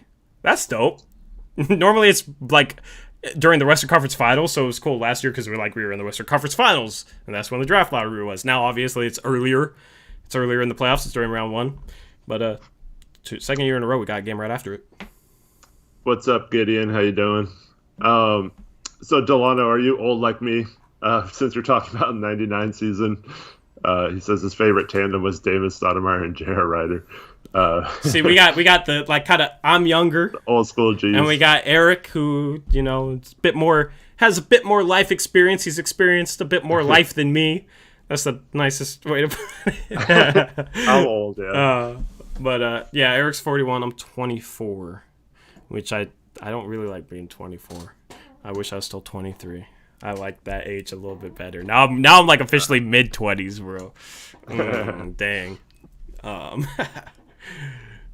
But both teams showed resilience, played hard defense. Yeah, I really liked the defensive effort from both teams in this game. That was fun to watch. Yep. You're not Eric-old, though. You're not Eric-old, so. You got me by a year, yeah. Tori's so young that he'll make his wife take care. What are you talking about, Trevin? Oh, bro. I think it just means you haven't had that life experience yet. Did you guys like my tweet? Where was it? I don't even know if it got it. I don't know if it even got any likes on Twitter. Because they were making fun of Charles Barkley for saying everything is like the best ever. And I tweeted out, I made the play off it with the inside joke. Charles Barkley would say I'm the best at landing on my feet when getting hit by a car. I don't think that got any likes. I don't see it with any likes on here, man. I'm disappointed. I didn't see that. Yeah. Man, I do. A lot of people would be like, what the hell are you talking about? But the people who got it would get it, you know? Yeah. I haven't been on Twitter a lot this game. Yeah, I kind of noticed that. I wasn't either because there wasn't much to complain about coaching-wise. Right. So I did post a few things, but overall, for some reason, there's always a couple people, especially in the group chat, that are ahead a few minutes in the stream or something because they tape delay the live broadcast by a minute or something. You had that issue where one of the scrimmage games they were showing the scores on the ticker below, and they would always show the score of the game that was on, and it would be different than the one on the game. Mm-hmm. But so yeah, it gets kind of frustrating when someone's like, "Yeah, CJ, nice three" or something, and you're like, "Okay, so he's about to hit a three." Or something. Yeah. I started going avoiding it. Mine is. I don't have a problem with that. Mine is as up to date as any other ones, but yeah, man. I was spazzing out, bro. I like spazzing out on Twitter. Some people, looking it back, would be like, man, this guy's crazy. But, I love just spazzing out on Twitter when things go well, man. It's fun. And that's, how I'm watching it. So, all caps. I misspelled phone. I said, fine died, phone back on, let's go. I don't even remember. The thing is, when I spaz out, I don't even remember what I tweet. I'll look back on an hour, and I'm like, I don't remember tweeting that. It's almost like a blackout. I tweet out skips on eggshells. It's just all caps, man. It's all caps. What's up, Bruce Davis? How you doing, man? What's up, Bruce? Yeah, it's just I'm trying to focus on the game. It's kind of hard to watch Twitter. I feel like I don't pay attention as much when I'm on Twitter. Yep. So anyway, we will be streaming over on that second channel. I'm assuming the viewer thing is just a glitch. It is kind of cool to see that number, though, right? You know, that is a cool number to see under concurrent viewers. Hey, next year in the playoffs, we'll be getting that for real. Watch. But he says, "Good guys, stop. Hi, got sleep." I think he's still half asleep. But yeah, follow me on Twitter at TorJonesYT. It's below my name. Follow Eric at HoopsJock. All right, we got to roll. This has been just a phenomenal, very fun post-game stream. Celebration, more like. This has been a record-breaking post-game stream in terms of viewers, in terms of just you guys killed it with the donations today, too. Let's make it a record-breaker in terms of likes, so make sure to leave a like on this stream. We got 87 right now. Let's hit 100. Let's hit 100. That'd be dope to hit. Other than that, you guys' support just been amazing today. It's fun. It's so much fun, man. It's so much fun to be able to watch the Blazers beat the Lakers in a playoff game than to come on stream and be able to talk basketball, and your guys' support is just amazing. Like it's kind of a dream, man. It's kind of a dream to be able to do what I'm doing, and we're just getting started, but just like I'm so like grateful for this platform and this community and all you guys. And we talked about how awesome it would have been to have these streams after the playoff games last year, the 4 overtime game and the game winner against OKC stuff. So the fact that maybe we'll have a special run this year too, and we can have that same experience. I hope so. Awesome, imagine the post-game streams in the finals, bro. Just if we could get recommended, and just general NBA fans, would probably be rolling in here. That'd be fun. Let's make the finals. Let's do it. Looking forward to game 2. We'll be streaming live tomorrow, as I've said, 9:45 over on our second channel. There is a link in the description if you want to go subscribe to that. We get, I can't really tell because the views kind of glitched out, but we'll get, that couple thousand people watching our post-game streams. We only got 300 some subs over there, so make sure you go subscribe to that channel after we end the stream, because I would love to see you guys in there as well, because the in-between day streams are a little different feel to them. It's just a little bit more laid back, chilled, relaxed. We're not off a bunch of energy because the Blazers won or lost or whatever. So it's just a little different. It's fun though. Who needs DoorDash with these donations? I will say it is therapeutic after a loss to come in here and at least calm down a little bit and have to compose ourselves to talk about it. And then by the end of our streams, I'm a little less down than I was. Raphael says, "You believe in a win versus the Lakers? Go Blazers." After today, I definitely like our chances, especially for an 8 seed.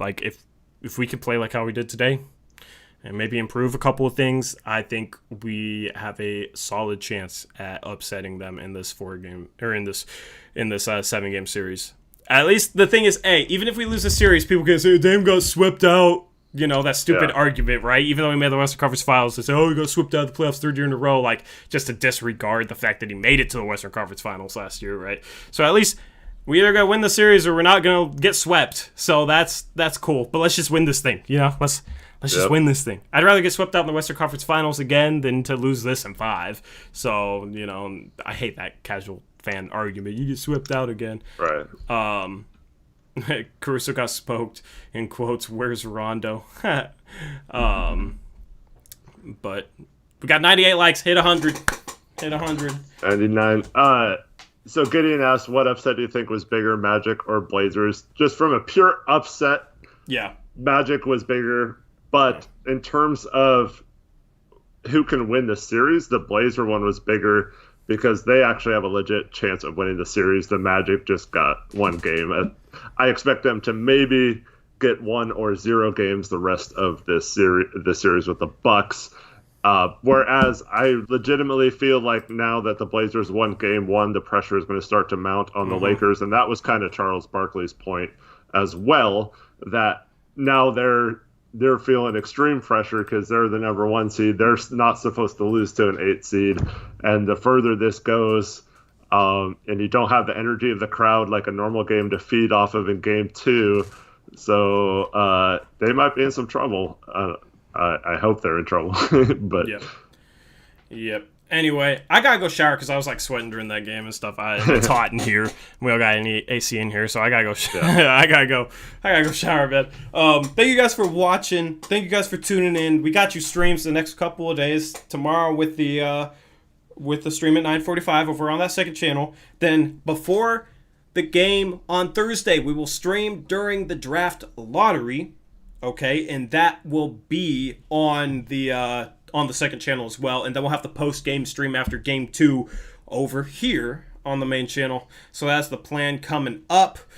And I don't really got anything left to say. Any closing thoughts, Eric? No, I just want to thank all of you guys for tuning in, especially all you OGs. Codename Ace2 has been killing it lately. Trevin's always amazing. Chris Jesus, Anime Jake, Kyle Parker, all you guys that are in here right now talking Sloth Bag. We appreciate all the support for the channel. Yeah, shout out to Steve. Jamming. I want to give Steve Sandstrom a shout out as well. He said, "Hey, just got off work, happy to finally be able to tune in." And man, I just recommend watching back this stream because this was maybe the funnest stream of the season. I will probably watch this. I might try and watch this back, or at least listen to it back while I'm working, while I'm door dashing and all that. So I appreciate you tuning in, though, Steve. Obviously, we can't shout out everybody. We have a ton of people in here. So sorry if I missed your name, but I appreciate your support and appreciate this run that the Blazers are going on, because this has made just everything a lot of fun, man. When we were on that hiatus, things were pretty dark and missing basketball, not knowing what anything was going to look like. Now we're up 1-0 against the Lakers. I think we had a stream with just Trevin in there. Yes, we were at like 3 viewers. Now we're like glitching possibly to 400.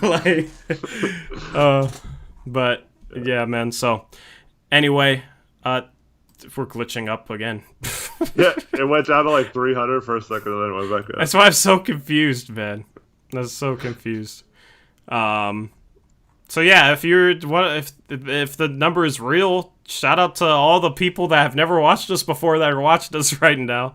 I don't know. I don't even know how that's possible, but maybe we got on the recommended page or something. As long as YouTube thinks it's real, the analytics will be off the chart. We'll see if it like corrects itself or anything. Yeah. But dang, like I gotta log off. The stream has already been longer than I planned on, but we had that jump and it was a win. So obviously I love streaming. So it's hard. Yep. It's so hard for me. Like I could stream for hours and hours. If I wasn't working, I could stream all night, man. Like I don't get bored of this at all. 20 viewers was popping 2 months ago. Yeah, remember Benjamin? Yeah, it was it was rough. But yeah, hopefully the algorithm is just showing me some love. I don't know. I'm just super confused by that. So it feels really weird logging off a stream with 400 some viewers.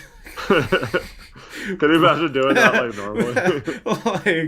I don't know, but I mean, we'll continue to grow this platform, and we'll see how far we can run with it, man. You guys really helped us start something special with your support. So again, I'm very thankful today, but I gotta show you guys some love for the love that you guys show me and the support that you've showed me, especially in this stream, because you guys absolutely killed it. So anyway, I will catch you tomorrow over on that second channel. Make sure you tune in. That should be a fun stream, and I'm looking forward to seeing what the Blazers can get done over the rest of the series, and if they can actually pull off this upset. How amazing would that be? So anyway, until next time, thank you guys for watching, and as always, peace out. Go Blazers.